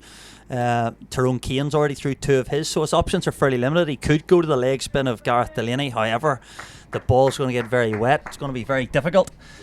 So it's going to be challenging, and I suppose the other disadvantage from an Ireland point of view is that if the weather does stay as it is and there's no further rain, there's a strong breeze blowing, the outfield is going to dry, and therefore the Zimbabwean bowlers are going to be at a significant advantage. Yeah, Gary Wilson did choose to bowl first this afternoon when he won the toss, and perhaps with the rain around that did influence his decision. At least his side will know what they'll have to do. They'll be given a target from this 13 overs, but these 8 overs now are going to be key. Getgate with the ball in hand. Starts with a really good Yorker, start with a dot, and we were saying it just before the rain delay, these are the 2 men in real great form for Zimbabwe, Irvine and Williams. Yeah, without a shadow of a doubt. From an Ireland point of view, you'd have to look glass half full mentality, and the point of view they've only got 8 overs to bat. They're going to be under pressure to take risks early in the innings. It might present Ireland with an opportunity to dismiss them. Wilson is up to the stumps, and super work from Craig Young at 45, but it just spills out of his hand, that greasy ball we've referred to, so they're going to get back for 2. Yeah, ball's just on Craig Irvine's hip. He's worked it towards 45. Good diving stop from Craig Young. Certainly saved at least 1 run. But a wee indication there of the challenge that now faces the Irish bowlers and fielders. The ball's going to get wet. Outfield's slippy. It's going to be challenging conditions for the Irish fielding side. That's going to be a huge 6. It flies off a top edge. Fine legs in the circle. That's why Irvine played the shot. That one soared over the pavilion.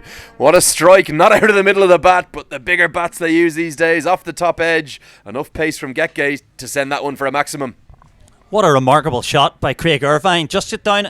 It's that sweep. It's almost like he's picked it up off the top edge, and that's sailed for 6 over the pavilion.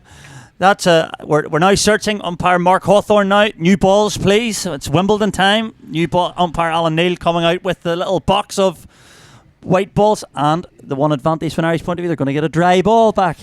Kyle, I'm going to ask the old curmudgeon in you. They didn't go for 6 in those days when the bats that you use. You'd have been caught at fine leg with that one, wouldn't you? Yeah, certainly. I might have done well to get it out of the circle at my and that's even now. But the bats the guys use now are ridiculous. The boundaries here at Bready aren't that big either.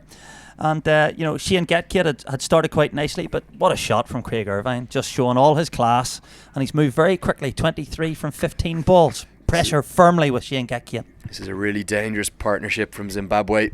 The 2 left-handers combining really well together. Nearly half an opportunity to get Gate. It was punched to his left, but too wide for a dive down to Lorcan Tucker at long on for a single. Williams is flying 9 off just 3 balls. He comes back onto strike. Yeah, and an interesting field change, and one that I quite prefer personally, even in 50 over 22 over cricket. Gareth Delaney had gone up into the circle at short third man.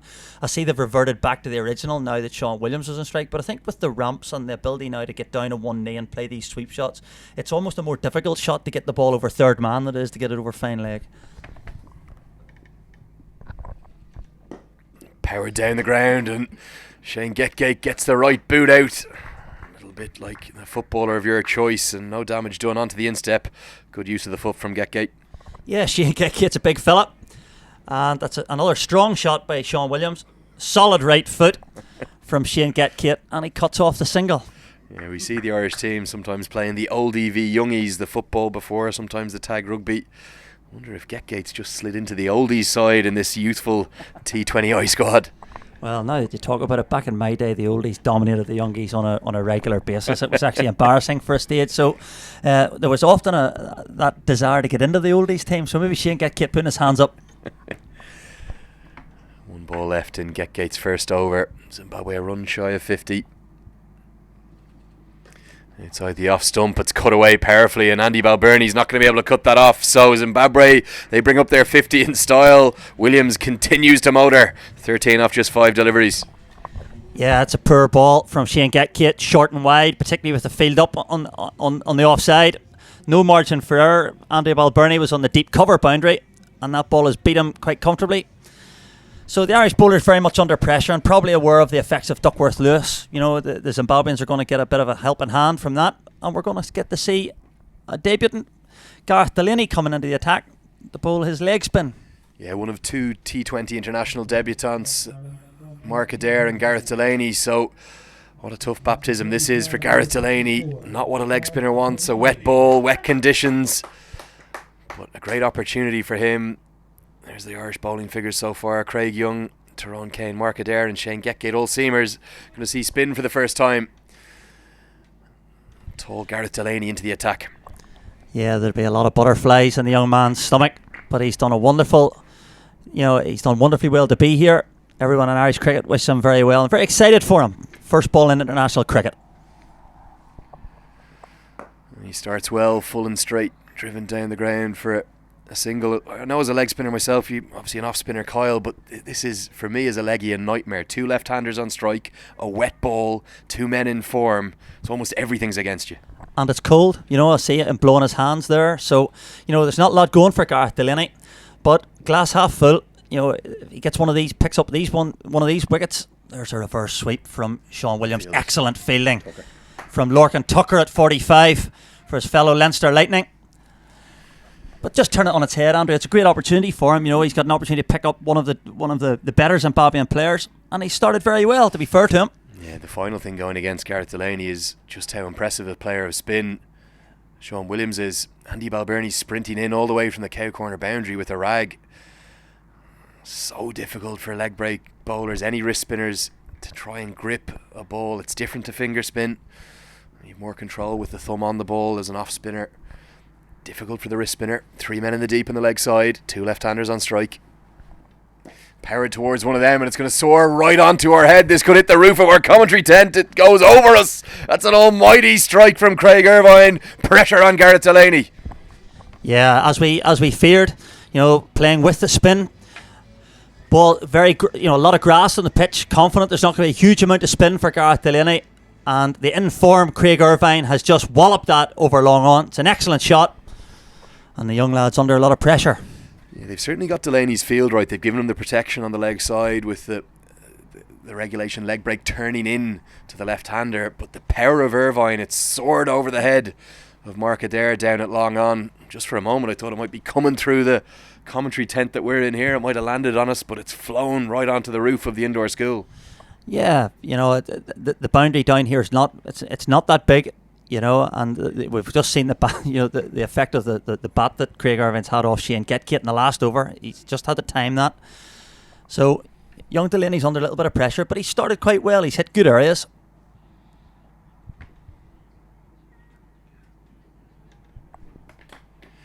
Full toss hammered through the offside. Really good stop from Craig Young is going to prevent the boundary, and in fact, because Sean Williams has slipped at the striker's end, they will keep it to 1. Really good support from Craig Young for his fellow bowler there. Yeah, it's absolutely crucial. A young lad will take a lot of heart from that. Craig Young, excellent stop. A bit of width, full toss from Gareth Delaney. This is a challenging time to bowl. Don't envy him. I thought perhaps Gary Wilson might go to the like of Kevin O'Brien or Paul Stirling just with the nature of the game and the ball, but he's thrown the ball to the young man. Want to have a look at him?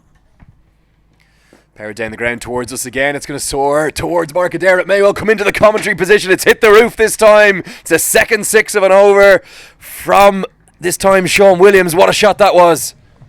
Yeah, and he hasn't at all timed that. You know, Captain Guy Wilson coming to have a word with young Delaney.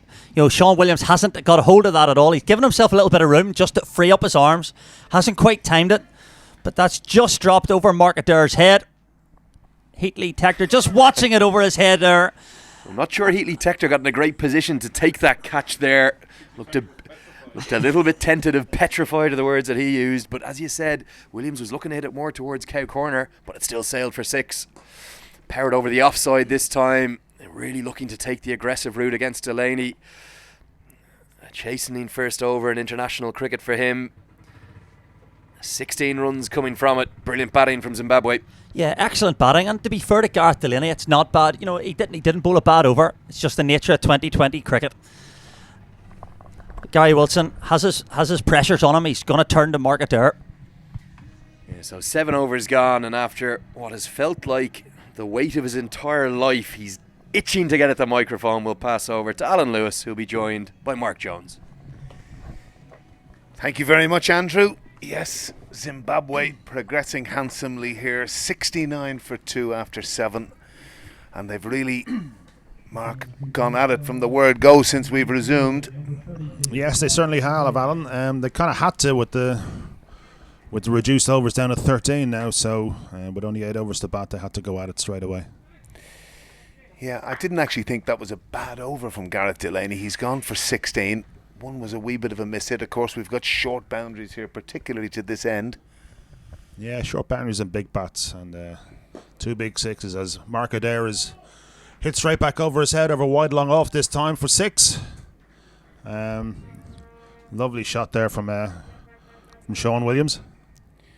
Well, again, you can see that full, just giving himself that little bit of room, clearing that right leg, and that has gone a long way down the Mason Road.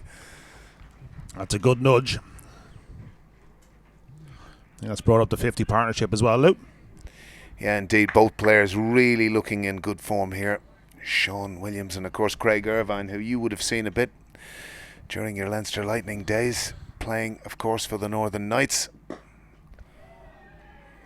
And again, more stand and deliver stuff, this time over wideish long on for another 6. Bring about a change in the field. He's moving third man up. I'm going to drop the long on and Cow Corner out. Adair under massive pressure here, Alan. Yeah, there's no doubt. That was just in the slot, but you still have to put it away. And Sean Williams did that precisely. Now moving on to 33 from 10 deliveries. As well as Mark Adair has started his international career, he's always been a little bit expensive for me. Yeah, I think, you know, when I look at the bowling, and I've obviously watched a lot of interprovincial cricket as you have, I've generally felt the bowling has been a little bit too short, but that's a bit better. And again, the other side of things, going back to the one-dayers, and again, there's an example of Adair. Adair has shown the ability to bowl those wide Yorkers. And again, coming round the wicket now to the left-handers and doing that. But you've got to be having those on the money. You do very little margin for error bowling that bowling the Yorker line. This time he goes short, and Irvine just rocks onto the back foot and dispatches that one through mid-wicket for another 4. Well, that looked to be an attempted slower ball bouncer to me. Out of the back of the hand, we'll see it here now. We used to call them long hops back in the day, Lou. That's true. I think they've got all these fancy names for these things, and often I just wonder. And I know I might be old-fashioned, but I don't know what's wrong with top of off stump. I think the second ball was top of off stump, but it went over long on. This time chipped down to long on. Didn't quite get there. I think it's Lorcan Tucker down there coming in off the fence. Yeah, Zimbabwe have really recovered well here, flying along. 87 for 2, going on well over 10s, and it's going to be a big task. Whatever Zimbabwe get here, they should be certainly looking in the region of 140, 150, you would think. Oh, and a tame dismissal in the end. Low full toss, gathered by Paul Sterling at extra cover there. And Ireland will be really pleased to see the end. Yeah, we'll see it on the replay here, Lou. I think he's gone for the Yorker again. Ended up being a fully, and Sean Williams has just chipped that straight to Paul Sterling at extra cover. But the extraordinary bit about it, he scored 34 from 12 deliveries. Such a valuable contribution for his team. Sean Williams batted beautifully, he did. And again, you can look around all T20 cricket. Teams getting that type of strike rate, any player getting that type of strike rate, phenomenal. And incoming now is Sikandar Raza, player I greatly admire. Of course, has played a lot of T20 cricket all around the world. Bangladesh Premier League, Canada Premier League. And it looks as if Shane Getgate is coming back from the pavilion end. Yeah, it looks like a switch of ends for Getz. Decent first over from Shane. As Wilson, I think, is just trying to mix it up here. Gave Gareth Delaney an over. Possibly went for a few more than he would have liked. Adair again has been expensive. 2 for 31 off his... 1 for 31 off his 2 overs. You often wonder, in terms of economy rate and these things, but certainly obviously 31 off 2 isn't what you're looking for, but when you look at it across the world now, anyone going for 8-9s seems to be a job well done. Very much so. It's all about economy rate. It's like no one looks at averages in T20 cricket anymore, and people rarely even look in the wickets column. It's all about how few or how many runs you actually go for. Raz has been a little bit shy of runs though on this tour. I don't think his performances in the 3 1-days was anything to write home about. Well, they've had their struggles with the bat, as you say, Jonesy, on this trip, Zimbabwe. But they've had lots going on, and talk of internal pressures and all that type of thing. But they certainly look as if they're up for this. Williams and Irvine playing stellar roles so far. Raza just guides that one down to Kevin O'Brien at a third man. The evergreen Kevin O'Brien. The evergreen. He's going to need to get us off to a very good start here, Lou, I think. Well, I think it's been one of the good things that Ireland have done. Kevin O'Brien languishing at 5 and 6 in T20 cricket. Always felt it was a bit strange. One of the bigger and better strikers in Irish cricket, and he's formed a formidable partnership. That's a great shot from Sean Irvine, just getting inside the ball and helping it on its way. Kevin O'Brien brought in to short fine leg, and just too inviting that for Irvine. Yeah, I think Getz just went a little bit too straight there, and Irvine was able to get down on one knee and just help that down over fine leg for six more. Ireland really under pressure here, Lou. Major pressure. Major pressure. You'll see it here, just getting inside and helping it on his way. He's taken from just outside off stump and got it to basically long on for 6, which sometimes it's... And I just wonder... Long on, Lou? No. Fine leg, mate. Long leg. Sorry about that, old boy. But, sometimes I wonder psychologically, it's just very difficult for bowlers. In many cases, you just wonder where you can go. What might be right, what might not be right. And, the analysis of most of the Irish bowlers here, apart from Craig Youngs, who's gone for 9 off his 2 overs, are not good reading. No, been very expensive so far. What kind of a score do you think Ireland will be happy chasing, given the start that Zimbabwe have gotten now? Well, under 150? I think they'll be happy with under 150 at this stage. Sorry, it's 13 overs. Sorry, there's only 3 overs to go after. Sorry, 4 overs to go after this. So 135, 145, I reckon, will be Well, bowled from Getgate this time, went in wide Yorker. Irvine tried the same shot again and didn't make any contact this time. Of course, Shane Getgate, a recent introduction to the Irish scene, and certainly someone who's worked terribly hard in his game and getting rewarded for his perseverance.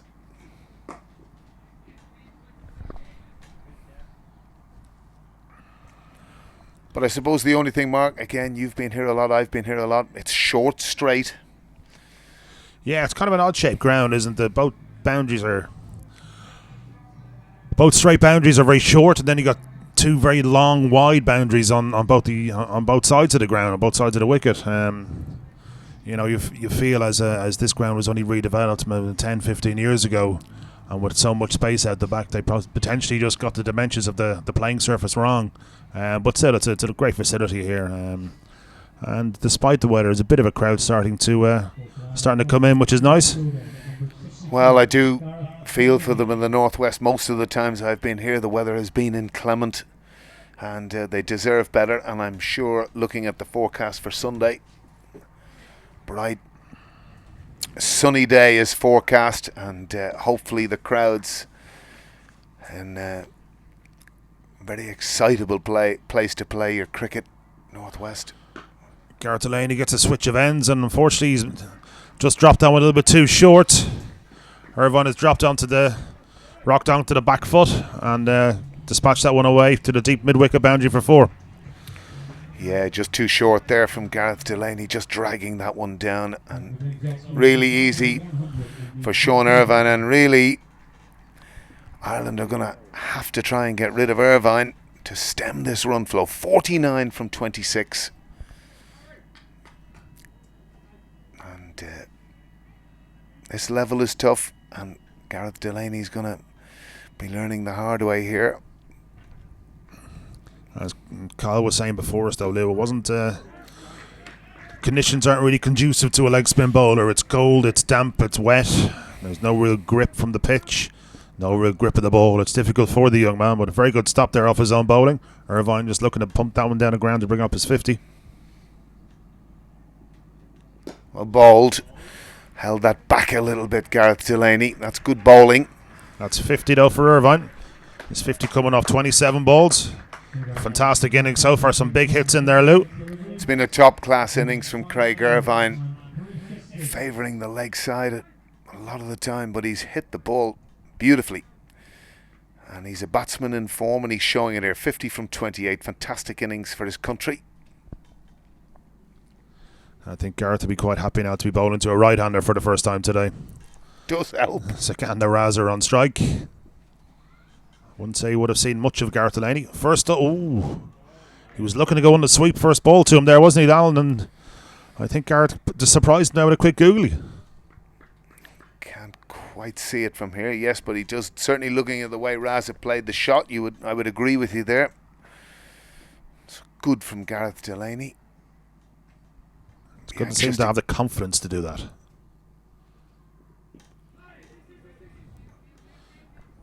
Bit shorter this time. Potentially a bit fortunate to get away with that one off the thigh pad, and just runs away to a short third man for a quick single. Just one of those things, Craig Young, just backing his heels a little bit. Any of those fielders in the inner circle now, I know a lot of them are deep, just that level of anticipation. To be fair, in T20 cricket, Lou, you can really take a single wherever, because all the fielders are back on the ring. It's difficult to stop ones if both batsmen goes. This time, back to Irvine, and again he just rocks onto the back foot and dispatches that one through mid-wicket for 4. What was a decent over from Gareth has just been spoiled there by that shot. Yeah, couldn't agree with you more, Jonesy. I think one of the hallmarks of Irvine's innings, and again, throughout all is the placement. Yeah, very much so. He's been... his placement has been excellent now. He was a little bit fortuitous with the one that Heatley Tector nearly took in the commentary box.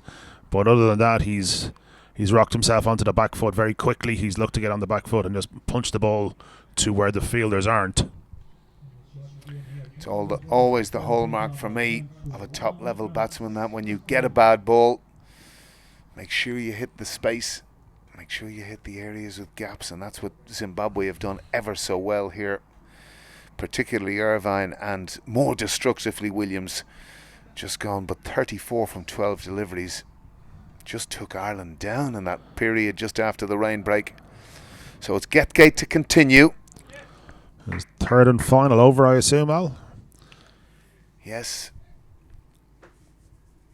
Obviously, I would be assuming that Craig Irvine would probably finish this end. I'll just have to think of my calculations.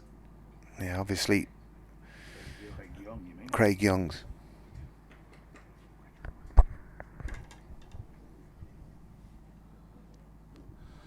Raza goes a scoop. Didn't get all of it, but got enough to come back for two.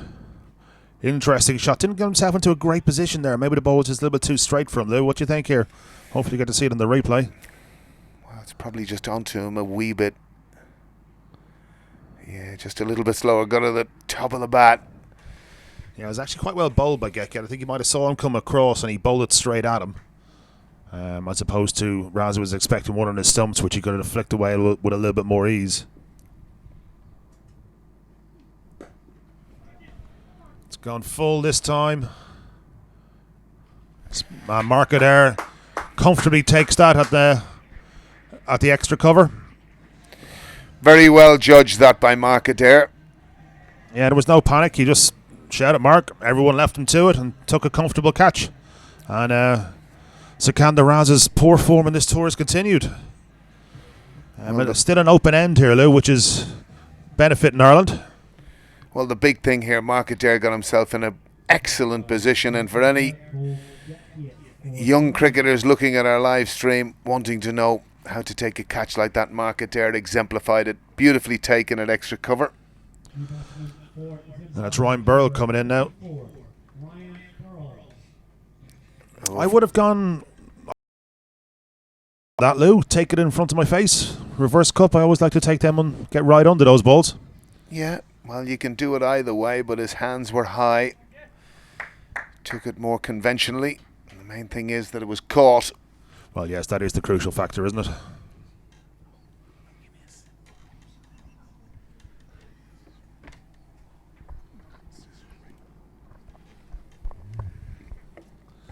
But the batsman did cross, so it is Irvine on strike. And wide signal this time by Mark Hawthorne. Shane searching for the wide Yorker and just going a little bit too wide there. But not a bad decision, in fairness. Is that the first wide? No. Of the innings. There was certainly one. Tyrone Kane had one. Tyrone, yes, which thank went you. down I'm leg. glad you've been watching attentively, Jonesy. Just wanting to make sure. Well, yes.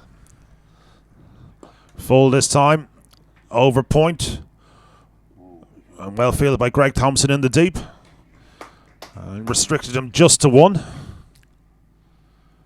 Which brings Ryan Burrell onto strike. Who he experimented in the last ODI by going in up top. He opened the innings after he got some runs down the order in the second game. He was a very explosive batsman down the order, Lou. Yeah, played very well. With Zimbabwe in trouble, held the innings together. I'll be very interested to see. Obviously, there's not a huge amount of time left here. 15 deliveries to go. Zimbabwe 110 for 4. So this again a crucial phase within this game. Well bowled from Getgate. Back of a length this time. Burrell not able to get him away.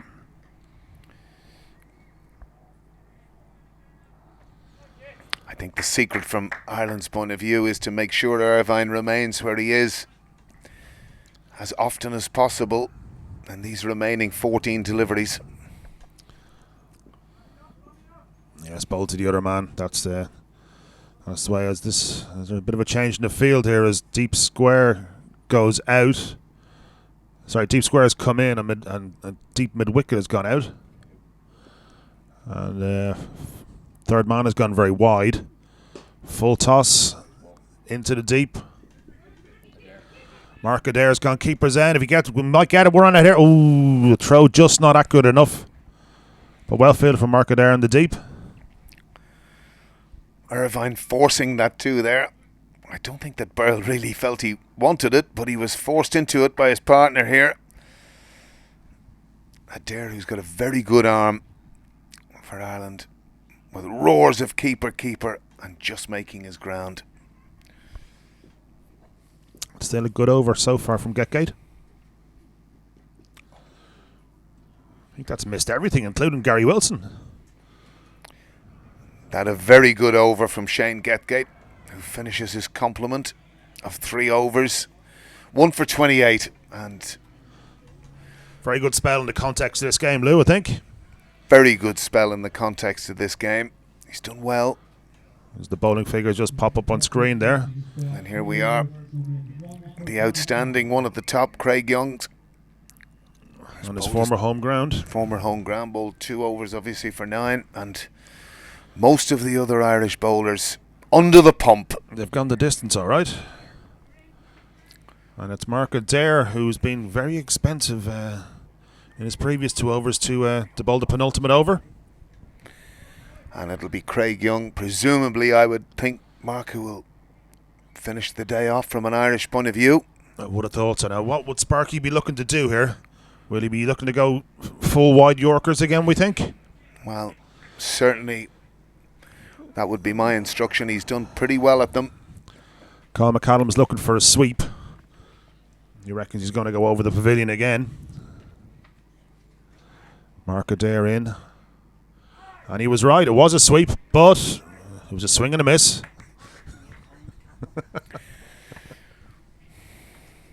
The 58 times captain of Ireland reminds me of that. It wasn't a great shot on the replay, Lou, was it? No, but it was a very good piece of bowling. He did bowl very good. It was a good nut. And I think that's what he should try and concentrate on for these 6 deliveries. Just try and get it low full toss up in that block hole. Hit into the deep. Both fielders converge, and very well taken by Tyrone Cater. A wide mid-wicket, deep mid-wicket. And Mark Adair's golden arm continues again. A low full toss this time, and Irvine has to go. Well, one thing I'll say about that, Tyrone Kane made what was a very difficult catch look very simple here. But you can be criticised. It was a low full toss. He's trying to do the right thing. Mark Adair, and this really is. He's got someone coming at him. I don't know who called, but kept his eyes on it. Fantastic catch that from Tyrone Kane, who is an excellent fielder. It was a very good catch, and he also did very well not to collide with the other fielder who was coming at him, who I think could be Garrett Delaney or it could be Lorcan Tucker, but that ends a fine innings of from Craig Irvine. Super innings from Craig Irvine. Shots all round the ground. Quality to watch.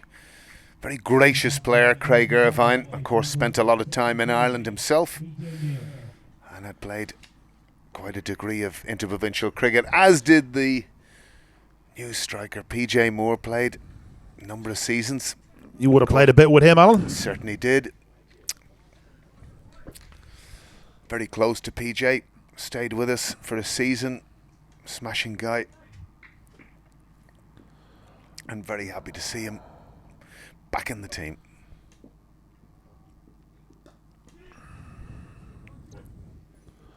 Let's work that one away down a fine leg for a single. Well fielded in the deep from Craig Young. Isn't it amazing, Jonesy, how the game can swing and sway? Williams and Irvine going helter-skelter from the restart, and Ireland have pulled it back very well in the last 2 or 3 overs. They've done well. They've been a little bit fortunate, shall we say. You know, Mark Adair's got 2 wickets with 2 full tosses, which could have very easily gone for 6 and a 4, but they ended up being 2 wickets. Now I know you'll say, well, he's searching for the Yorker, and it's full toss is never an easy ball to get away, but yeah, the pendulum has certainly swung back in Ireland's favour here. What I'd like to think. We were looking down the barrel at 150, but now maybe 125.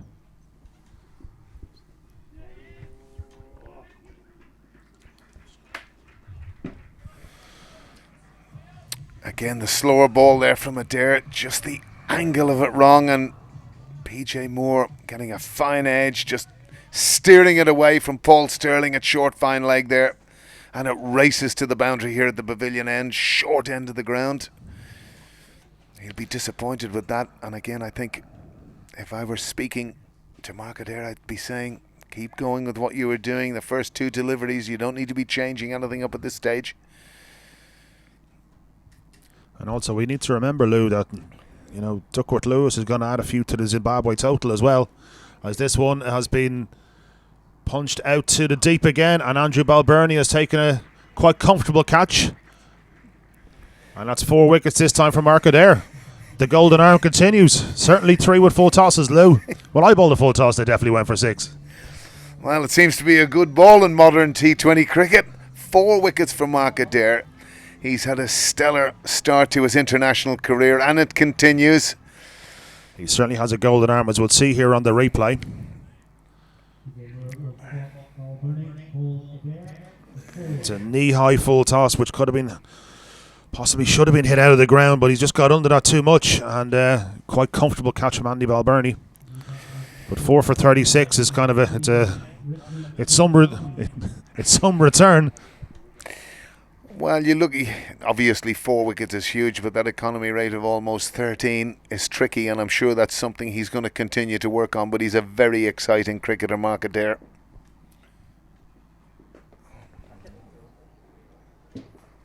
That one's been flicked down to the fine leg area for 4 runs. No chance from Craig Young, who I assume is now just going to keep the ball in hand and run straight up and bowl the last over. You'll see it on the replay here. I think he just gave himself room. Mark Adair followed him, but he was still able to whip that one away. Very well played from Ryle Burrell. Well, the interesting thing there is, and this is where you talk about the mind and various different things, but wide Yorkers offside, they're difficult to hit. He followed him, which probably or possibly wasn't the right thing to do, and Burrell, a man in form. So advancing to 121 now, and there you are. As the bowling figures are up on screen now, Craig Young with his 1 for 9 and 2 overs. He's gonna bowl the final over here, but everyone else has gone the distance. What will be very interesting for me. There's a Zimbabwe batting card there, Lou. Sorry, just popped up on screen there. So obviously the 2 main contributors being Craig Irvine and Sean Williams, with a very good partnership of about 70 in the middle overs there, which has brought Zimbabwe up to a pretty healthy total. Yeah, Sean Williams was massively destructive, and the ever graceful Craig Irvine played a beautiful innings, and it's going to be a formidable total, this. And this is a very, very important over from an Irish perspective. I'll be very interested to see tactically where Craig Young goes. Short and wide this time, unfortunately, and not just been slashed away backward a point for 4 runs. Craig Young under pressure from the word go here. I call him Craig Irvine, just like you did earlier on. Well, you're just trying to copy me, really, Jonesy. It's all part of the excitement of the HBV live studio. Poor delivery that from Craig Young. Under pressure now to 5 balls left in the over.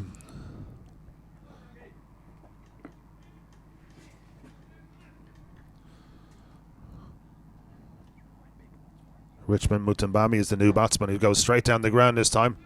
Getgate able to cut it off though at mid-off. Just the one. As the ball plays a bit of ping pong off Craig Young's hand, off Ryan Burrell's foot, and then off Gary Wilson's foot. As Tyrone Kane just comes in front of the commentary box.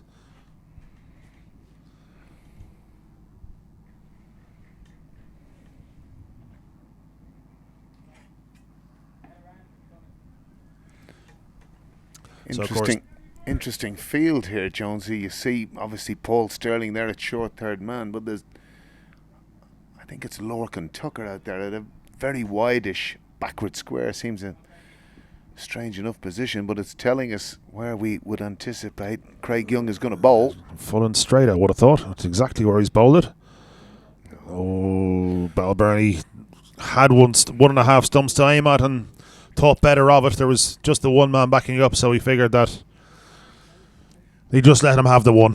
Well, he was rather deep, and I suppose the risk might have been too much. And again, but well bowled from Craig Young. Very well bowled. Very well bowled. Trembani on strike now. 5 from 2.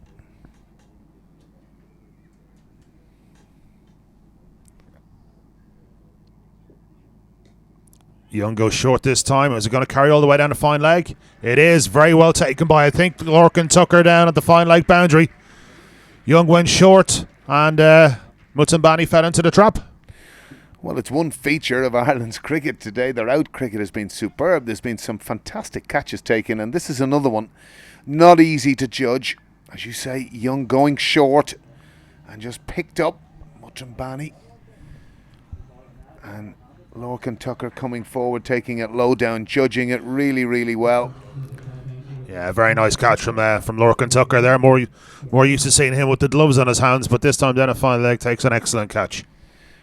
Well, he's actually a very good fielder, Lorcan Tucker. He's a good athlete. Quick across the ground. And obviously kept wicket in the ODIs. Something, of course, he does for his club week in, week out. And the Lightning, don't forget. Of course. Jarvis, a new man, but the batsman crossed. TK, can he cut that one off? Couldn't quite. Gets the slide in, but unfortunately the ball beats both of them, and that's 4 runs. Very nicely played. This is a very good shot. Ryan Burrell. He hit that very, very cleanly. TK really had no chance coming across. Made a very good effort. Tyrone Kane there with the dive. So 1 ball remaining. 4 or 6, Alan. What are we thinking? Dot. And they're going to come back from 2. It should be a run out here. Yes, very well fielded. Very well done. Ireland's good fielding continues. Very well fielding in the deep, this time by Shane Getgate. And a good throw into Gary Wilton affects the run out. Super piece of fielding that by Shane Getgate. And again, a measure the out cricket here today. Obviously, a lot younger side. Yeah. But 132 is still a competitive total, and obviously, as we said before, that Duckworth Lewis are going to add a few to that. When as soon as we know those calculations, we'll let you know. Yes, we will let you know. So, finishing their 13 overs there, 132 for 8 Zimbabwe, and Craig Young finishing with impressive figures of 2 for 20 from his 3 overs, as the ground staff quite quickly get to their task. And there is the culmination of Zimbabwe's innings, dominated of course by Craig Irvine and Sean Williams. Brilliant partnership of 67 between those two, and a smattering of contributions. Ryan Burrell at the end doing very well, but that experienced team of Irvine and Williams doing a great job. So we'll be back with what the adjusted total might be. We're going to see the bowling figures coming up here now, Lou. The wickets column dominated by Mark Adair, but the runs column kind of spoils it a little bit. For 4 for 40 is still a good return. Craig Young was excellent, I thought, today. 2 for 20. He was quite fortuitous though, about 2 of those 3 overs up top where it was still a 20 over game, and Shane Getgate with the other wicket. Gareth Delaney a little bit unlucky on debut, going for 25 and 2 overs. You know, as we alluded to, it wasn't really a conducive day to leg spin, and Tyrone Kane was the other bowler used today with 0 for 18 off his 2 overs. So now we have the summary. There you are. Zimbabwe 132 for 8. Innings dominated by Williams and Irvine, as we said earlier. Adair for 4, bit expensive, but 4 wickets. Craig Young the pick of the bowlers with 2 for 20. We will be back to you in 5 minutes or so with the revised Duckworth Lewis target that Ireland have to chase here in Bready Cricket Club in what should be a very exciting second innings here. But they'll have a lot of work to do, Ireland, and we will be back to you shortly.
And welcome back to Bready. A short break in the innings due to today's rain, and we see the match summary. Ireland will be chasing a DL adjusted score actually of 134. So an innings based very much around that of the two Zimbabwean left-handers. Craig Irvine with a fine 55 from 32. The boundaries just weren't big enough for him when he got going. And Sean Williams with a rapid-fire 34 off only 12 balls set the platform for Zimbabwe. However, the Irish bowlers came back into the game well at the end. And this is a young, dynamic Irish batting lineup which will fancy their chances of chasing this target. However, the two oldest stagers in the side opening up, Kevin O'Brien and Paul Stirling, to face the new ball inside the power play. And I wouldn't want to be a new ball bowler, Jonesy, with these two guys standing at the other end. No, it is, as you say, it's a very dynamic and explosive opening partnership that Ireland have put together. Surprised that DL only added 2 runs to the total, but I suppose it's the wickets column that really did for Zimbabwe in the end. The key thing for them, Kyle Jarvis going to have a crucial spell with the new ball. And the power play of 4 overs is going to be crucial in terms of setting the tone for the Irish chase. This is going to be a good game. Exciting chase in store. Yeah, Jarvis and Chitara up front have bowled really well for Zimbabwe in the ODIs. So we'll see if their form can continue now into the T20 format of the game. Ring field set for Jarvis. 1 slip in place. Stirling on strike. Nicely played off his hip. I've been really impressed with Paul Stirling recently, Kyle. I think he's matured very nicely into a fabulous cricketer. But he's not going at the ball as hard as he used to. Certainly not in the 50 over stuff. He doesn't have much choice today. He's only got 13 overs of batting. So I think that Kevin and Paul will take a few balls to try and knock it around, get their eye in before you start seeing some fireworks here. A bit of pyrotechnics at Bready.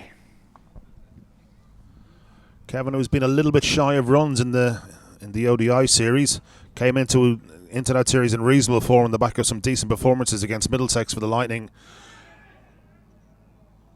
As that one has just been chipped up to short mid-wicket and it just didn't carry.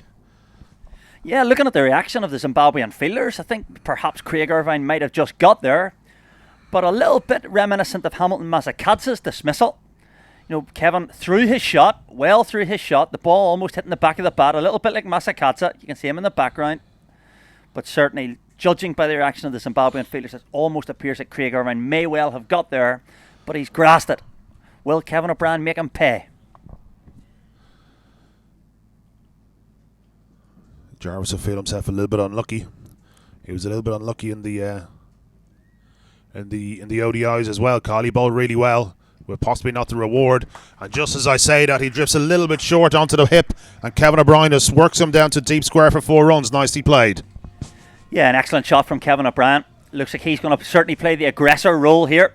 He just comes across on the off stump, helps that ball behind square on the leg side. Only one man out there who's just in front of square, Sikandar Raza, and no chance. First bound of the Irish innings. And again, Zimbabwe now faced with the same problem the Irish bowlers had. You can see Kyle Jarvis taking his time, trying to dry the ball. Sean Williams over with a little towel. Certainly going to take their time, but bowlers under pressure, it's a batter's game.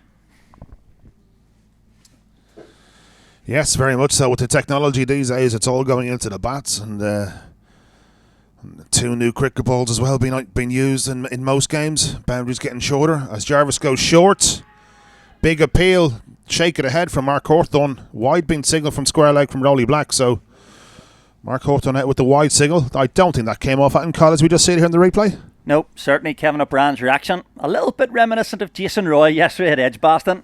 No bat on that, and good teamwork there from the 2 Irish umpires. Rowley Black signalling to his colleague Mark Hawthorne. It's 1 for the over, but well above head height. Wide signalled. Ireland off to a good start, 6 from 3.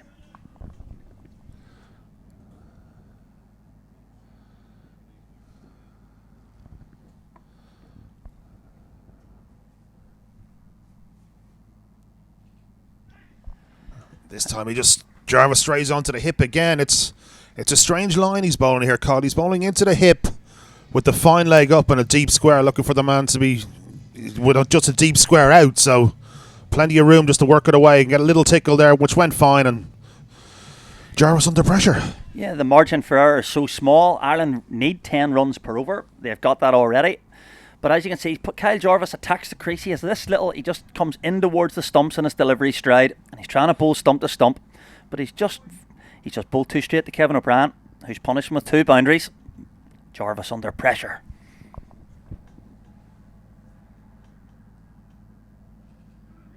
Very nicely bowled. Great comeback though that time from Jarvis. Kevin was kind of caught in the crease there, looking to work that one down to third man.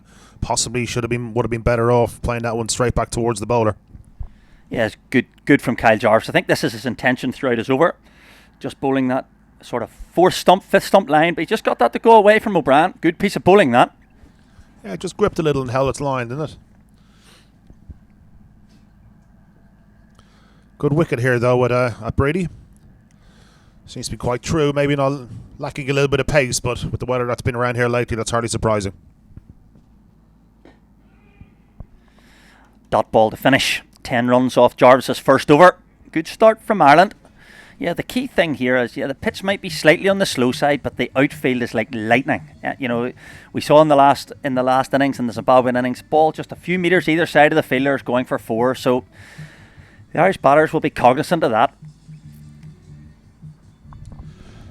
Very much so. And if you are in the area, I think there's still tickets available at the gate, and potentially you might even get in for free now if you talk nicely to the nice people at the gate. And just to remind everyone that this is game 2 of a 3-match series, with the final game to be played this Sunday here again at the Bready Cricket Club, and it's a 4 p.m. kickoff. It will, of course, be live streamed as well on Cricket Ireland TV. Will you be here on Sunday, Kyle? I'll not be here on Sunday, unfortunately, Mark. I'll be playing in the Clear Currency Irish Cup quarter-final. Don't believe I've done it again. Holy God. As Warringstown try to win the Irish Cup for the 3rd year in succession, Mark. Anyway, we have a change of bowling as Shane Williams is coming on. Sean Williams. I've done that again as well. You've really put me off now with the bloody Irish Cups of years. Sean Williams bowled really well in the ODIs. Lined up this time on Paul Stirling. Took a step to leg and dispatched that through the covers for 4. Yeah, this is a huge gamble from the Zimbabweans.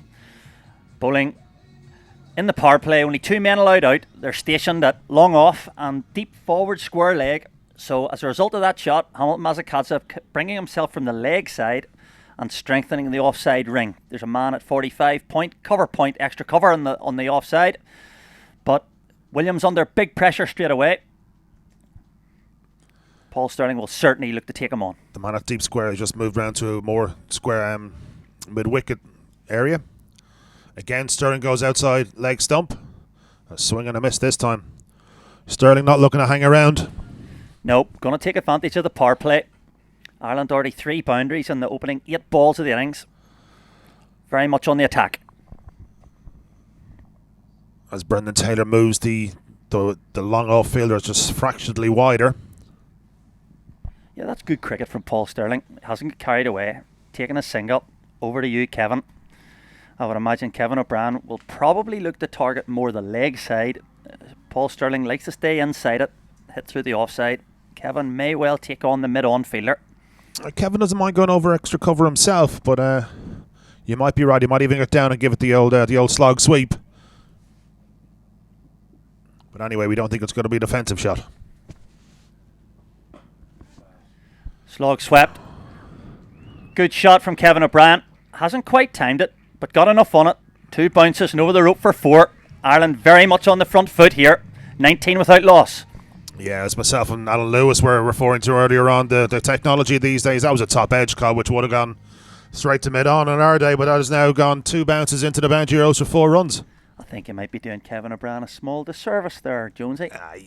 With that kind of swing, if Kevin hits it, it's going out of the ground. But I take your point. Quicker ball from Sean Williams. Bowled hard, flat into the surface. Nicely worked by Kevin O'Brien. 10 runs off this over again with a ball remaining. Ireland just about on course. And going nicely without taking in too many risks. It was a bit of a strange decision to open the bowling with Williams, which is potentially backfiring on them. All the fielders on the offside now on the edge of the circle. As Paul Stirling moves across to the outside off stump, that ball beats the leg stump on a single to wide. It's an unfair game for the bowlers there. Paul Stirling, had he remained in his stance, might have hit him in the pads, but Williams has to bowl again. This time Stirling plays it from the crease on a misfield from Matakadzin at points, and they come through for a single. Excellent start here from this Irish pair. 22 without loss after 2 overs. Change of bowling at the pavilion end. Kyle Jarvis is going to be replaced by Tendai Chitara. And I just wonder, will Chitara prove the same challenge as he did in the ODIs? 2 overs remaining in the first power play. Mark, Ireland well on course. Yeah, look, Chitara bowled really well in all 3 of the ODIs, so I'm amazed that he didn't bowl at least 2 overs in this power play. Now I know they are restricted to a maximum of 3. So I thought that either one, Jarvis or Chitara, would have bowled 4 overs. Fine leg up in the circle. Chitara to Stirling. Drilled through extra cover. What a shot from Paul Stirling. Stand and deliver at its very best. Oh, that is absolutely majestic from Paul Stirling. Hopefully you get to see this on the replay now. It wasn't really a pure half volley, I don't think. Driven slightly on the up from Paul Stirling. Just gets that front leg out of the way and absolutely drills that through extra cover. 4 runs. Fantastic shot. Chitara under pressure straight away. Goes full this time. Oh, and Williams has slipped at mid-on. He might have carried to him anyway, but the Irish batsmen both now have gotten away with one as Williams kicks the ground in disgust. Yeah, the high full toss, or the waist high full toss, nearly coming into play here for Chitara. Paul Stirling muscles it, but as you can see, Williams just slips on the edge of the circle. Looks scantily at the ground. Stirling with a half chance. It's an exciting opening partnership, isn't it? Great to see 2 of Ireland's most destructive players batting together at the top of the order. Yes, it is. It's absolutely brilliant. I'm amazed it's taken this long for it to happen. Kevin has always said he doesn't mind where he bats in T20 cricket, but he's always been pigeonholed down at 5 or 6 as Paul Stirling gives himself room again and dispatches that one over the point area for 4 more runs.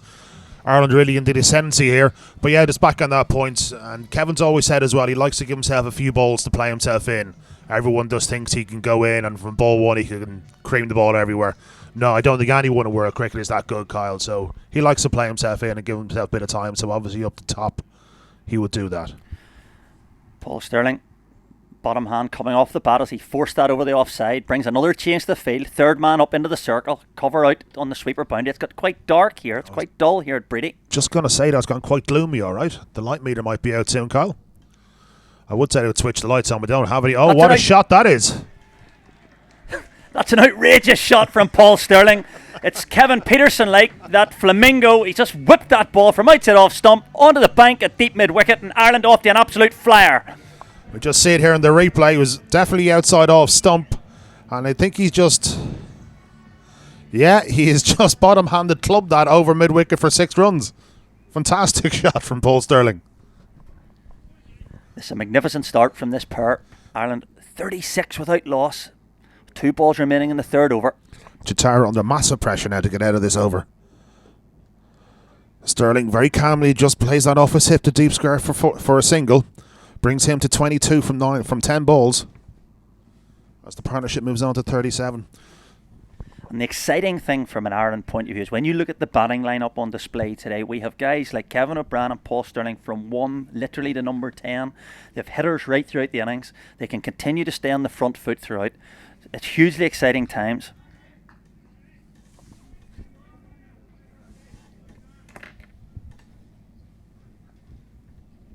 Another change to the field. Third man dropping back down for Kevin O'Brien, with cover coming back in. Richon Murambani coming in to the edge of the circle at cover.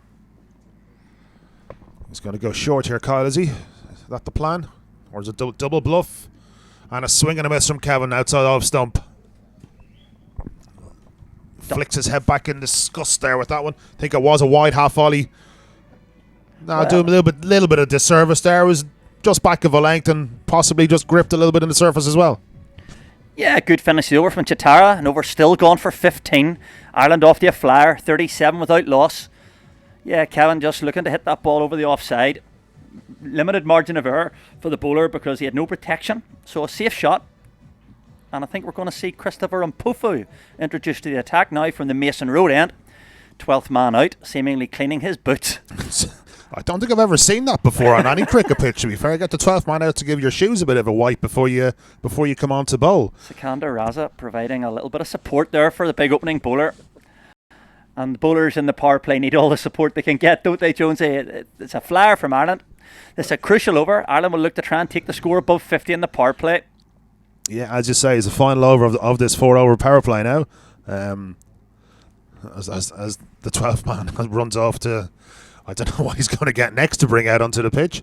Mpofu bowled he only played in one of the 50-over games, Carl. He bowled the last one and it didn't go very well for him, as far as memory serves. No, he seemed a little bit rusty, I think, coming back from an ankle or a foot issue. So Christopher Mpufu coming into the attack. The Zimbabweans under a lot of pressure. Ireland very much on the attack. 97 runs required from 10 overs. Still just under 10 and over. The catch is going to be how well Zimbabwe bowl when they get the fielders out of the circle. There's still very little margin for error. Yeah, if we revert back to the Zimbabwe innings when Irvine and Williams were going, that's where they got all their runs. So the middle overs are going to be crucial here for Ireland as well, as Sterling just muscles that one into the deep for a single. Good start from Mpufu. Single to deep cover. Paul Sterling getting right across on the off stump, looking to target the leg side that time. Lots of discussions after every ball. Lots of debate. Mpufu to Kevin O'Brien. Third man coming into the ring this time.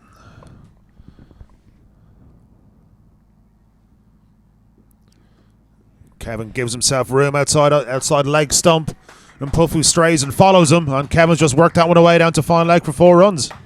Yeah, look, that's excellent cricket from Kevin O'Brien. He's bought that. He's moved on the crease. Christopher Mpufu has followed him. And what he's then done is he's just used the leg side nature of the ball.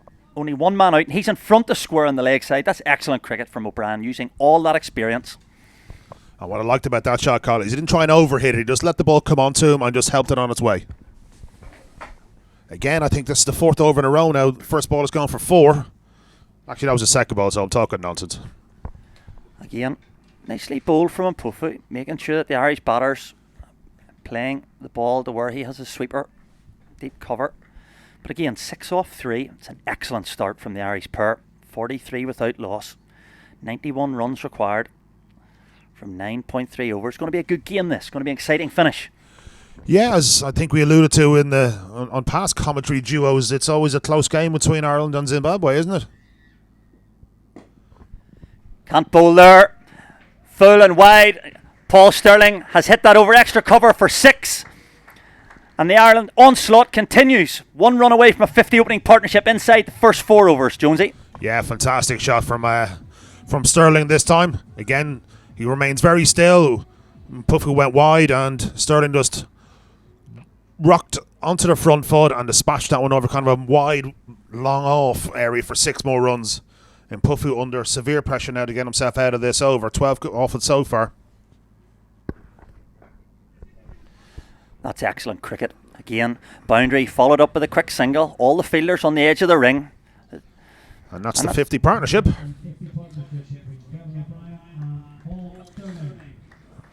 Paul Sterling 30 from just the 13 balls. Kevin O'Brien, it's hard to say, sedate at a strike rate of almost 200. 18 from 10. This is excellent stuff from Ireland. Yes, Kevin needs to get on with it really, doesn't he? 18 off 10 isn't brilliant.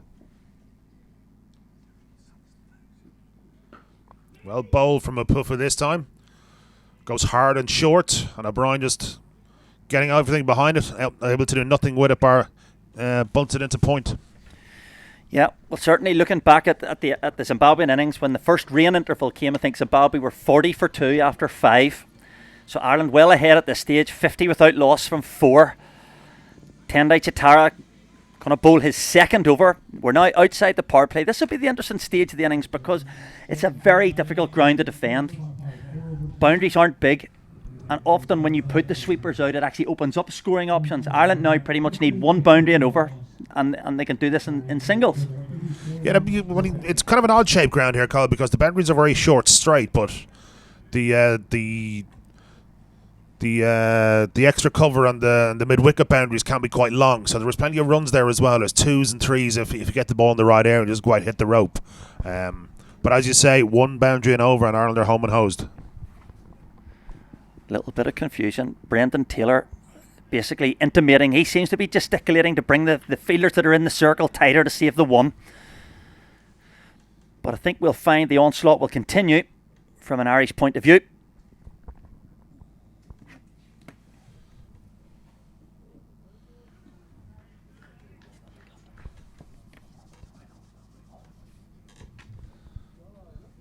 Well bowled from Jatara this time, as Sterling moves across, trying to give himself a little bit of room to hit it to the leg side, but well bowled back of a length from Chitara. Kyle Jarvis just standing in front of us here at the commentary box. He's just on the edge of the circle.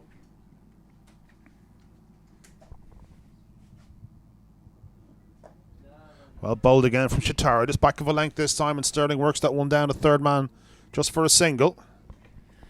Yeah, I think the one criticism we could have potentially of the Irish bowlers in this spell of the game was there were too many boundary balls. You know, certainly probably had the worst of the bowling conditions, if we're being honest. But they would be disappointed with the amount of width that was on display at times. And in between that, there was some seriously powerful hitting from Irvine and Williams in particular. Yeah, I've always said good players are allowed to play good shots, and the Zimbabwe guys certainly did that at times.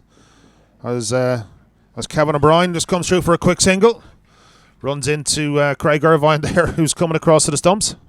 This is good stuff from Chitara, just bashing a length, angling in, just onto the hip of Kevin O'Brien. Well worked, good single. Kevin O'Brien easily in. Little drop the shoulder to Craig Irvine. Interesting who would win in a wrestling match there. They're two big men, all right, aren't they? My money's on Kev, though.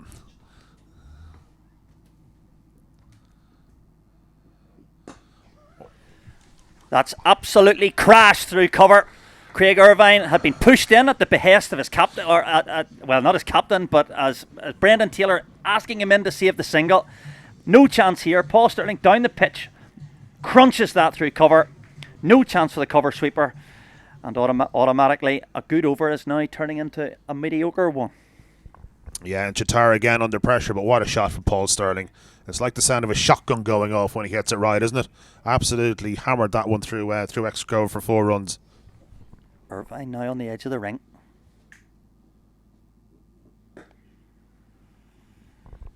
Played nicely to the cover sweeper. The Ireland onslaught continuing at 57 without loss. 1 ball remaining of the 5th over. Who's your money on, Jonesy? Well, at 57 for none with just a ball to go in the 5th over. You'd like to think Ireland are strong favourites at this stage, Carl. You would hope in today's modern game, 10 and over, with all 10 wickets in hand of 8 overs.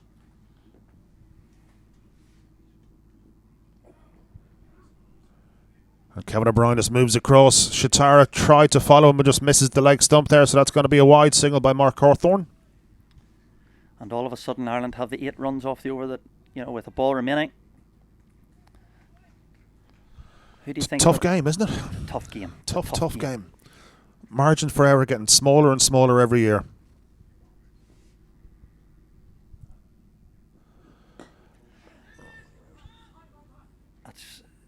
And Jarvis has taken an excellent catch, running backwards from mid-off.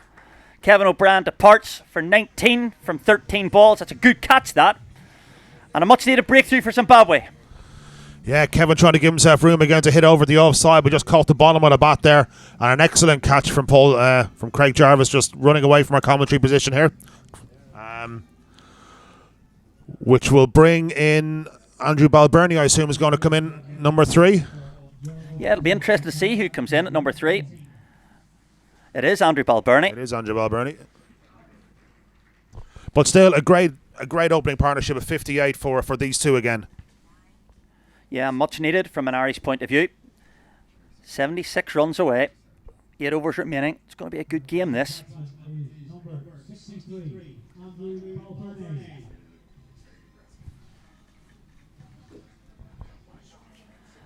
The key thing here is that the Zimbabwean fielders and captain will have had an opportunity there to just have a few words of comfort, build a bit of confidence. And we're now going to see Ryan Burl introduced into the attack. Yeah, as Matakaza continues to ring the changes. Here the bowling figures just on screen there at the moment. And it really has just been absolute carnage so far. Chitara just with the 1 wicket. 1 for 23 off his 2 overs. Everyone else going at over 10s. It's a key time for Zimbabwe. Andrew Balbirnie, new man. They'll want to try and just the one thing that reduces run rate more than anything else is wickets. Andrew Balbirnie, fresh off a very impressive innings for Leinster Lightning and a losing cause against the Northern Knights, I believe. But he did score a very rapid fire. I think was it 46 off 20 balls. I can't remember, Carl. Last time I was here, Andrew Balbirnie got 100 against Zimbabwe in the first ODI of this series. That's as far as my memory goes back. You're having none of that, are you? Let's talk about Waringstown again, shall we? Ryan Burl to Andrew Balbirnie. Short. And he's kind of got away with that a little bit, Kyle.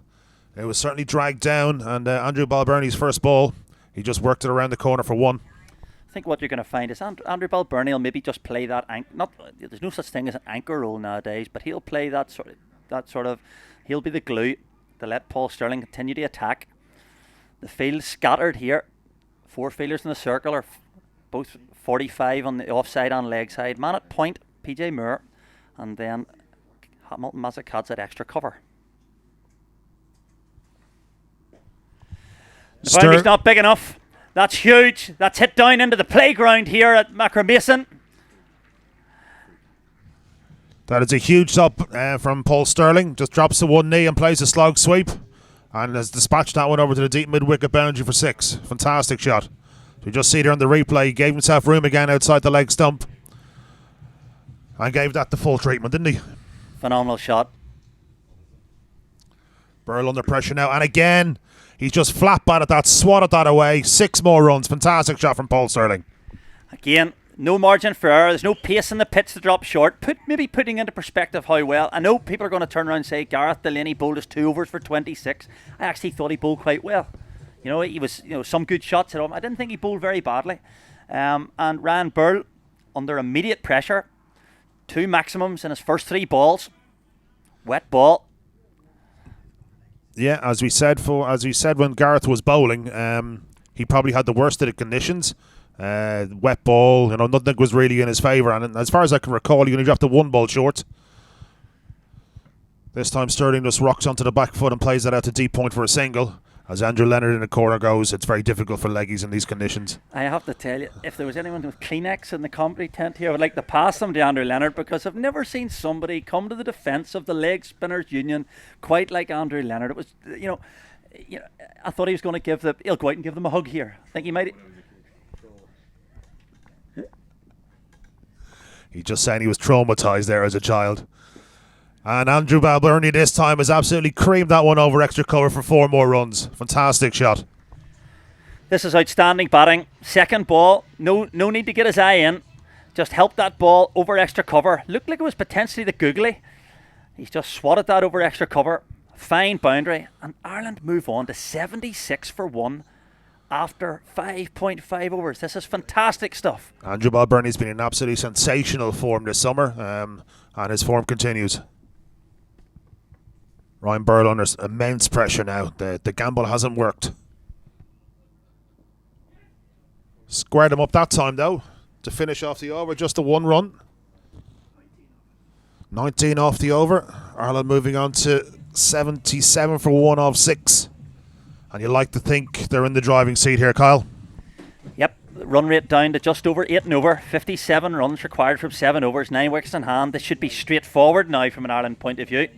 Paul Stirling 1 run away from a T20 50 off only, well, he's faced 20 balls currently. Andrew Balbirnie 6 off 3, strike rate of 200. The Irish batting has been outstanding, and I think a lot of it derives from the confidence that the players are bringing into the game. All the batters are in good form. Fresh from the IP20 festival recently held in Dublin. And don't forget the Super Smash that preceded that festival, Kyle. Yes, Leinster Lightning gave a very good account of themselves against Middlesex, and in fact probably would be disappointed they didn't get over the line there. Very much so, yeah, very much so. 5 dots in the last 10 balls and we lose by 5 runs. It's I think you need to pass me the Kleenex now after that. Well, I was going to mention the Northern Knights winning 3 out of 3 at the festival following it. Well, what seldom was wonderful, Kyle. Under edge from Andrew Balbirnie. As Jarvis back into the attack. Yeah, I think that's a good move from Hamlet Mazakadze. He understands the need not only just for a tight over, but potentially the need for wickets. But you know, at a run rate of 8.3 and over, Ireland firmly in the box seat here. This has been excellent.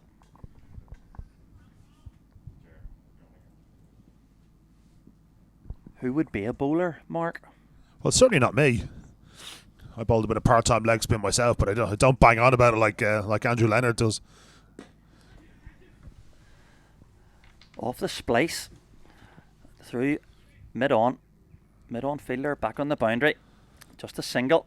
Kyle Jarvis, certainly the most economical of the Zimbabwean bowlers, going for 11 from his 8 deliveries. He's certainly been the most, himself and Chatard have been the 2 most consistent Zimbabwean bowlers of their Irish leg of this tour anyway. And that's certainly continuing today. Again, Paul Stirling on strike, sees a lot of gesticulating, fine leg up, all 3 men out on the leg side boundary. I think Stirling will continue to attack this offside field, mid-off up in the circle. He'll look to target extra cover.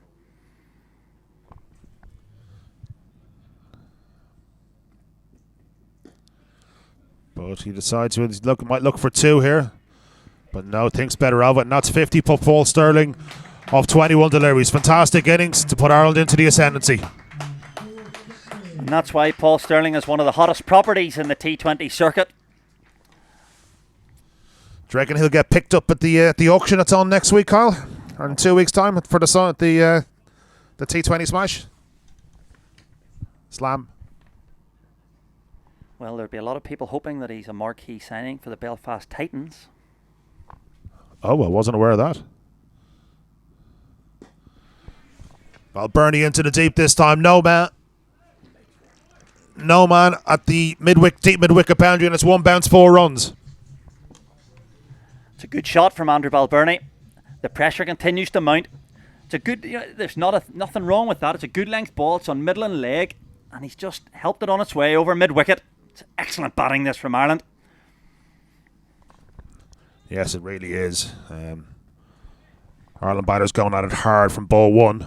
Every single one of them so far. You can see in the background there, August 30th, the 22nd September, the Euro T20 Slam.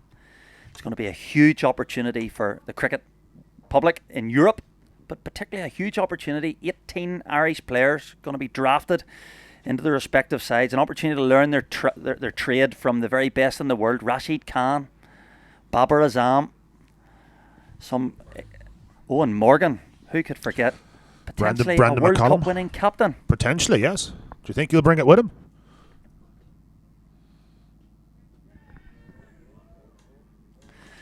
It's gloved by Andrew Balbirnie.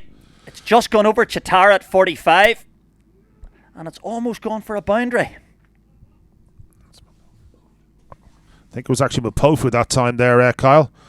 But yeah, well-directed short ball, which was Andrew Balbirnie was trying to just get it over short fine leg for 4, but just came out to him a little bit quicker than he expected and got a bit of a glove on it, and potentially that one should have been taken by Mapofu.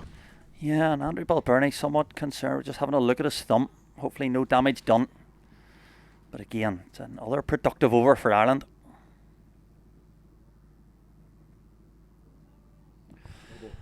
No ball from umpire Mark Hawthorne. It's going to be a free hit. And I'm surprised we didn't see Paul Stirling trying to run it by to the wicketkeeper.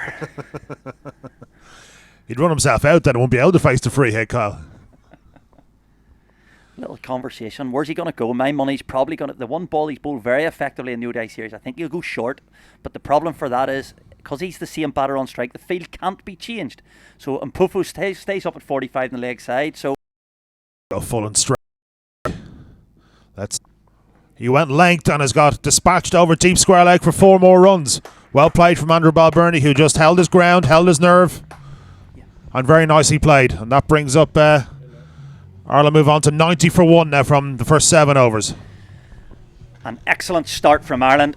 90 for 1. And that's going to bring about a change in the commentary box, and hopefully to see you home to an Irish victory. We have the veritable tones of Alan Lewis, joined by Andrew Leonard.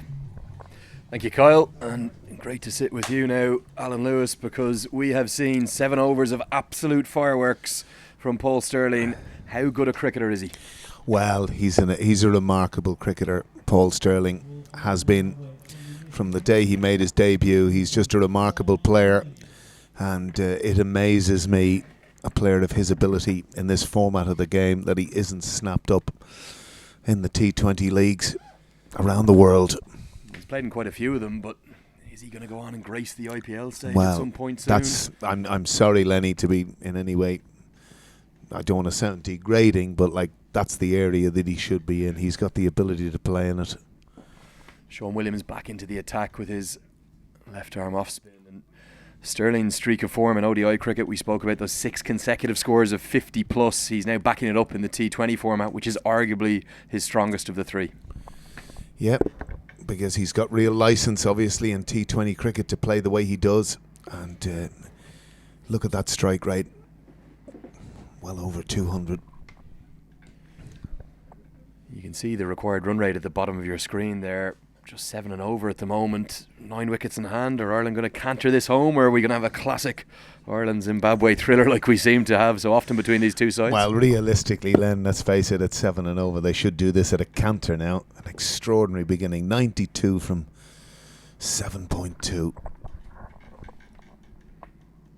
Flatter, quicker, cut away by Stirling. It's going to be another boundary. He picked up that length brilliantly and slashed it away. He beat the 2 men at backward point and a short third man. 4 more to Stirling. Again, a great shot. Lovely and steady weighted width. And again, literally taking the ball out of the keeper's hands, as you should do. Play it as late as you can. Hold those square fielders on their heels. And anything a metre wide, which that was clearly 2. 4 runs with ease from Paul Stirling. Stirling is becoming a painful sight for these Zimbabwean bowlers throughout the last week or so. And this is what he's added to his game. He doesn't try to go big again. He's got his boundary for the over. They only need 7 and over to win. Clips it for 1 off his hip. Well, I love seeing that. A boundary followed by a single. It just wears the heart out of an opposition. Looks in total control. And of course, joined by Balbirnie, who's really had a stellar year. Sweep from Balbirnie. Yeah, going to be 4 more. He got just enough of it to scoop it up over the keeper. The man at 45 had absolutely no chance. A second boundary in the over. Ireland right on top. Yeah, they really are on top. And another thing I'd like to mention, Len, is I'm really liking the shape of this T20 team that's coming together. A lot of young players in it. A batting lineup that is incredibly deep. You can hear clearly Paul Stirling shouting no run. He's happy to keep the strike. Ends the 8th over. The hundreds come up. Ireland 101 for 1. Yeah, extraordinary start for Ireland this. Going at over 12s. Fantastic. And only 1 wicket down, of course. And a huge amount of depth now in this Ireland batting lineup in T20 cricket, with the likes of Lorcan and Tucker coming into this attack. Gareth Delaney on debut, a prodigious hitter of the ball in this format of the game. And I'm sure the Irish coaching staff of Graham Ford and Rob Castle will be delighted with some of the changes, and there's a real hunger, of course. We've had the Wolves, who've beaten Bangladesh and Zimbabwe, two very strong teams already this season, and things looking good. There's your lineup. Shane Getgate, Greg Thompson at 10.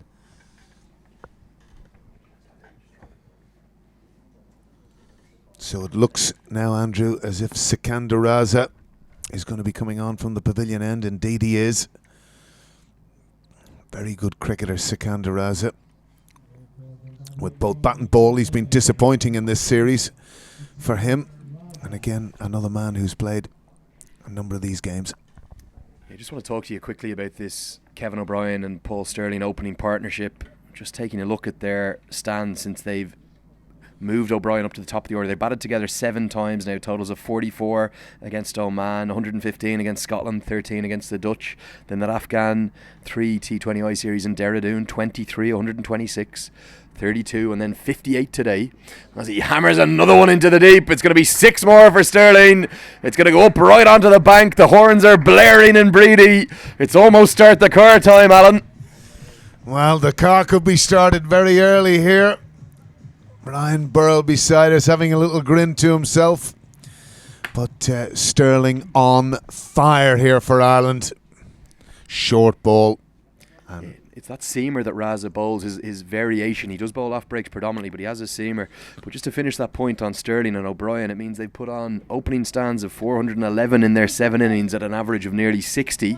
Are Irish fans not saying, why was Kevin O'Brien not up at the top of the order in T20 cricket 5 years ago? Well, I was down in Dharmasala, couldn't believe it myself, invariably. And that's another one. That's gone out of the ground for 6. Sterling wanting to finish this in a hurry. Unbelievable shot. The biggest 6 of the day from Paul Sterling. It soars over the pavilion to a great roar from the home crowd. He's a quite phenomenal striker of the ball. That was in the slot from Raza and powered down the ground by the big Middlesex opener. He's bowling seamers now, Raz. He doesn't know what quite to do. Well, it is a bit cool out there. We spoke about it earlier. It's been hard for bowlers, but this is a brilliant batting display. Make no bones about it. 68 from 27, Andrew. Yet another seamer from Raza. Really strange stuff from him. Just going to be a single into the leg side. You can see Sterling disappointed with the single. You were going back to that point about Kevin O'Brien. It was something I cried out for in Dharmasala. He came in against 15 balls to play with, coming in at number 5. Ridiculous, really.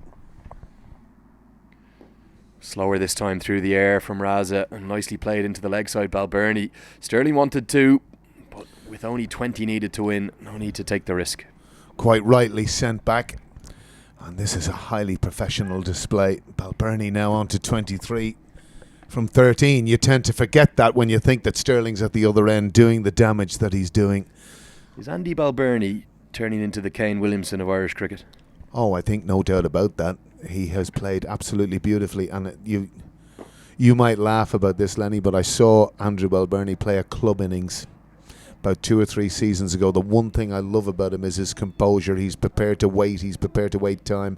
He plays traditional shots. He's great on the short ball. He's a fantastic sweeper now.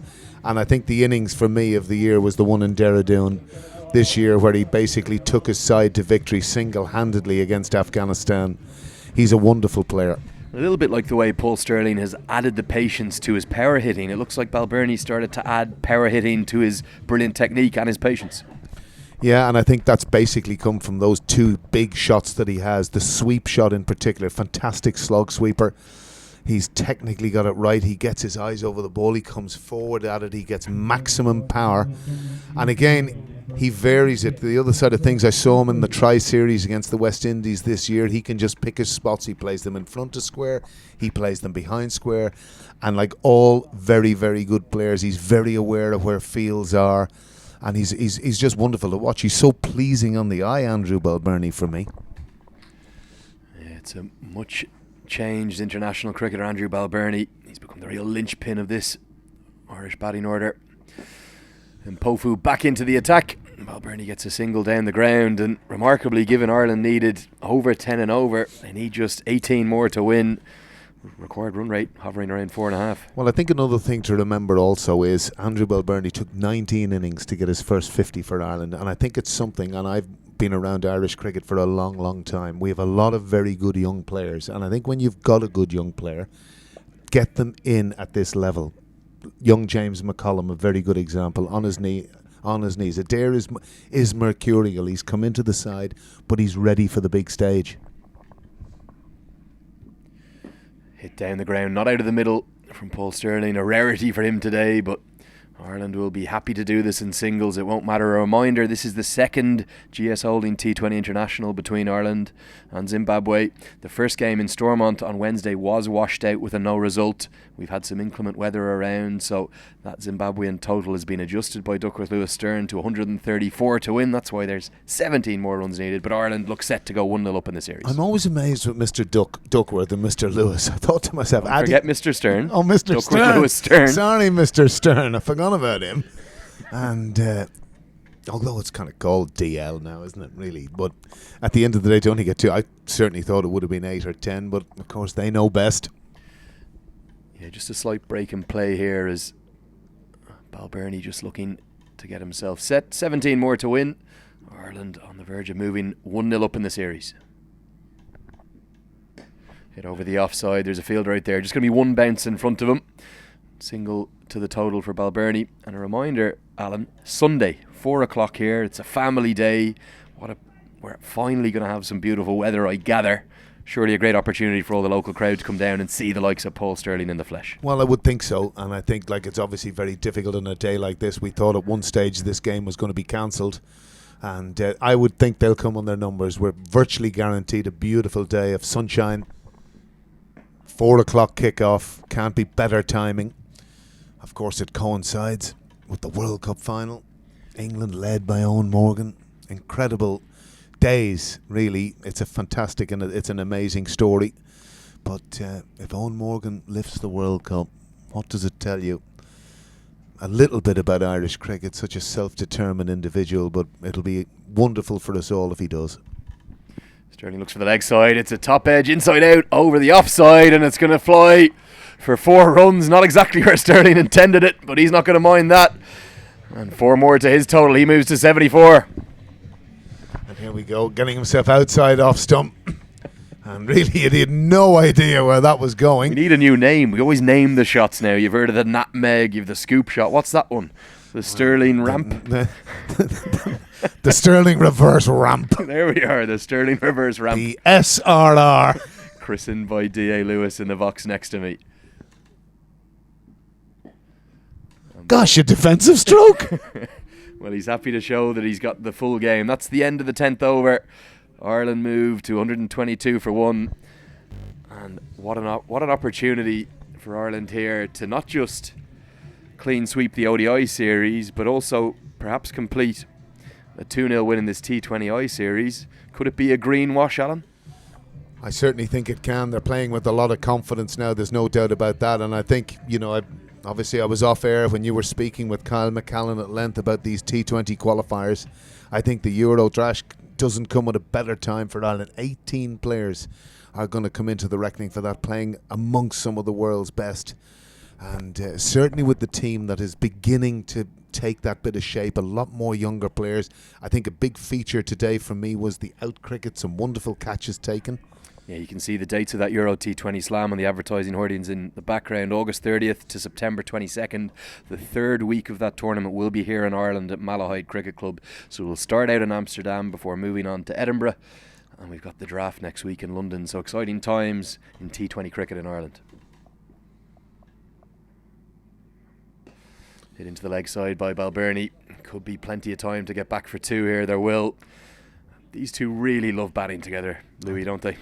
Well, of course, both. Obviously, Paul Stirling still at Middlesex. Andrew Balbirnie had a period of time with the county as well. And again, it was quite interesting. I met Andy a number of years ago, just feeling his way around international cricket. And, that difference that when you put an Irish jersey on, the feeling that you got, that maybe that just little bit of lack of confidence and finding that you belong at this level. But he's certainly done that. Short ball pulled into the deep. There is a man out there, and it's going to go straight down his throat, and I think he's dropped it. Andy Balbirnie can't quite believe it. He was walking off, and that is an absolute sitter that's gone down, and it sums up Zimbabwe's day, really.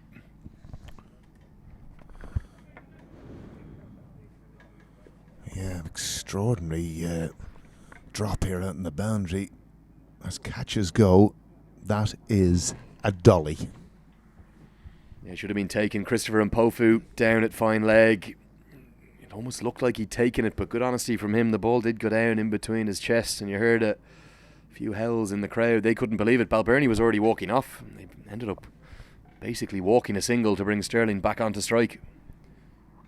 Sterling hammers that into the deep. That's going to soar all the way for 6 into the bank. What power, what grace, what poise from Paul Sterling. What poise as he moves to 80 from 34. What an extraordinary innings this has been. Power hitting at its best. The replay there. He was expecting the short ball. He sat back. He rocked onto the back foot. He pulled it powerfully into the deep. And Paul Sterling, with a career best of 91 in T20 International cricket, he's set for his second best ever. Just 3 to win. Can he finish at this ball? Inside edge. Fortune for Sterling. There's going to be work on for Chris Mpofu, who's just dropped the catch. They'll come back for 2. And the scores are going to move to... Well, they're not tied because it's a Duckworth-Lewis Stern score, Lou. So 1 more to win now. Thank you very much for that update, Lenny. I'd never, ever argue with the cricket badger of the world. Thank you, Alan. 1 to win now for Ireland. On the verge of a 4th win over a full member nation, Zimbabwe, inside 2 weeks across the 2 different formats. Yeah, fantastic performance, and I'm sure it's something that Graham Ford, the coach, will be extremely pleased with, as this side under his watch. Wonderful coach, Graham Ford, vast experience all around the world. Hit towards mid-on, and they're going to be the winning runs, because despite the one-handed pickup from Sikander Raza, it's going to be fittingly Paul Sterling who hits the winning runs. He's going to finish with 83 not out off just 36 deliveries. What a knock that is. He's in the form of his entire life, arguably the best form any Irish batsman's ever been in their career. The greenwash is on. The greenwash is definitely on, and to anyone out there wanting to watch an entertaining day's cricket, be here in Bready Cricket Club Sunday afternoon, 4 o'clock, for a great fanfare of T20 cricket. Wonderful performance by Ireland to get over the line with 2 and a bit overs to spare, 134 for 1. Sterling, the star performer, 83 from 36, and Balbirnie assisting things along. So assured, the pair of them, and they'll be absolutely delighted with that. Ireland have won this game, the second GS Holding T20 International, by 9 wickets on the Duckworth-Lewis Stern method. Absolutely sensational from Paul Sterling. We don't have a Player of the Match award today, but there's only one man in contention if there was, and he's put his name up for the GS Holding Player of the Series already. Well, there's no doubt about that. He's just a joy to watch, and his hitting ability. And I think the other feature that you spoke about today, Len, was it's not just that now. He's shaping it. He's not going at every delivery. He's as happy and to ease the ball away after he scored a boundary, and quite rightly acknowledged by everyone here. Wonderful performance from Paul Sterling. Wonderful performance from Ireland to win at a canter by 9 wickets here at Bready Cricket Club. Delight for Paul Sterling, delight for Ireland. He's a modest man. You could see just a slight raise of the bat, but he is going to be absolutely ecstatic with that knock today. Ireland have beaten Zimbabwe, and they've beaten them out of sight today. A 9-wicket win. Great comfort for Graham Ford, as you said. Don't underestimate the role Kevin O'Brien played as well.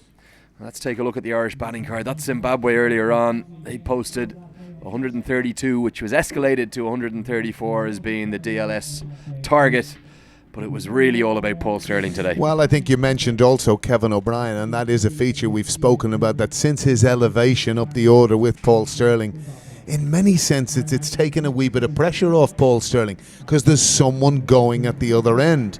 And again, his 19 off 13, it's that sort of explosive beginning from the pair of them, and you're looking down a batting lineup now that has Greg Thompson at 10, Shane Getgate. Delaney has been in fantastic form on debut. Runs against Middlesex, runs against the Knight at strike rates of over 150. This is a lovely looking shape to this team as we move forward. Yeah, you could make an argument that really those batsmen from number 4 to number 10 could bat in any order depending upon the situation. All very capable of clearing the ropes, and some good accumulators in there in the shape of Wilson and Kane too. But exciting power hitting with Mark Adair, Lorcan Tucker, Gareth Delaney, Getgate as well. He can clear the ropes. For the Zimbabweans though, a real tale of woe for their bowling figures today. If you're a Zimbabwe fan, perhaps look away now. Yeah, I would agree with that. Some of those bowling figures, look, not one bowler with an economy rate less than 10. And it just shows you the pressure they were under. Look at those figures. They won't make pretty reading in the Zimbabwean dressing room tonight. No one at any stage looked in any sort of control out there as Sterling ate his lunch, breakfast and tea while batting out there for his 80 odd runs. So, and a very easy and comfortable victory. There's your match summary. Zimbabwe 132 for 8 and easily at a canter, chased down at a rate of 12.37 per over. 10.5 overs Ireland, win by 9 wickets, and they will be relishing Sunday. Cannot come quicker. Paul Sterling's innings of 83 not out came from 36 balls. It featured 6 fours and 7 majestic maximums. What a knock from the Middlesex man. And if you want to come and see him in person, get to Bready in the northwest of Ireland for what is going to be a set fair weather day for the 3rd GS Holding T20 International. Ireland on the verge of a greenwash. They could go undefeated in these 2 series. They're 1-0 up. For now, it's good night from Bready. We'll see you on Sunday.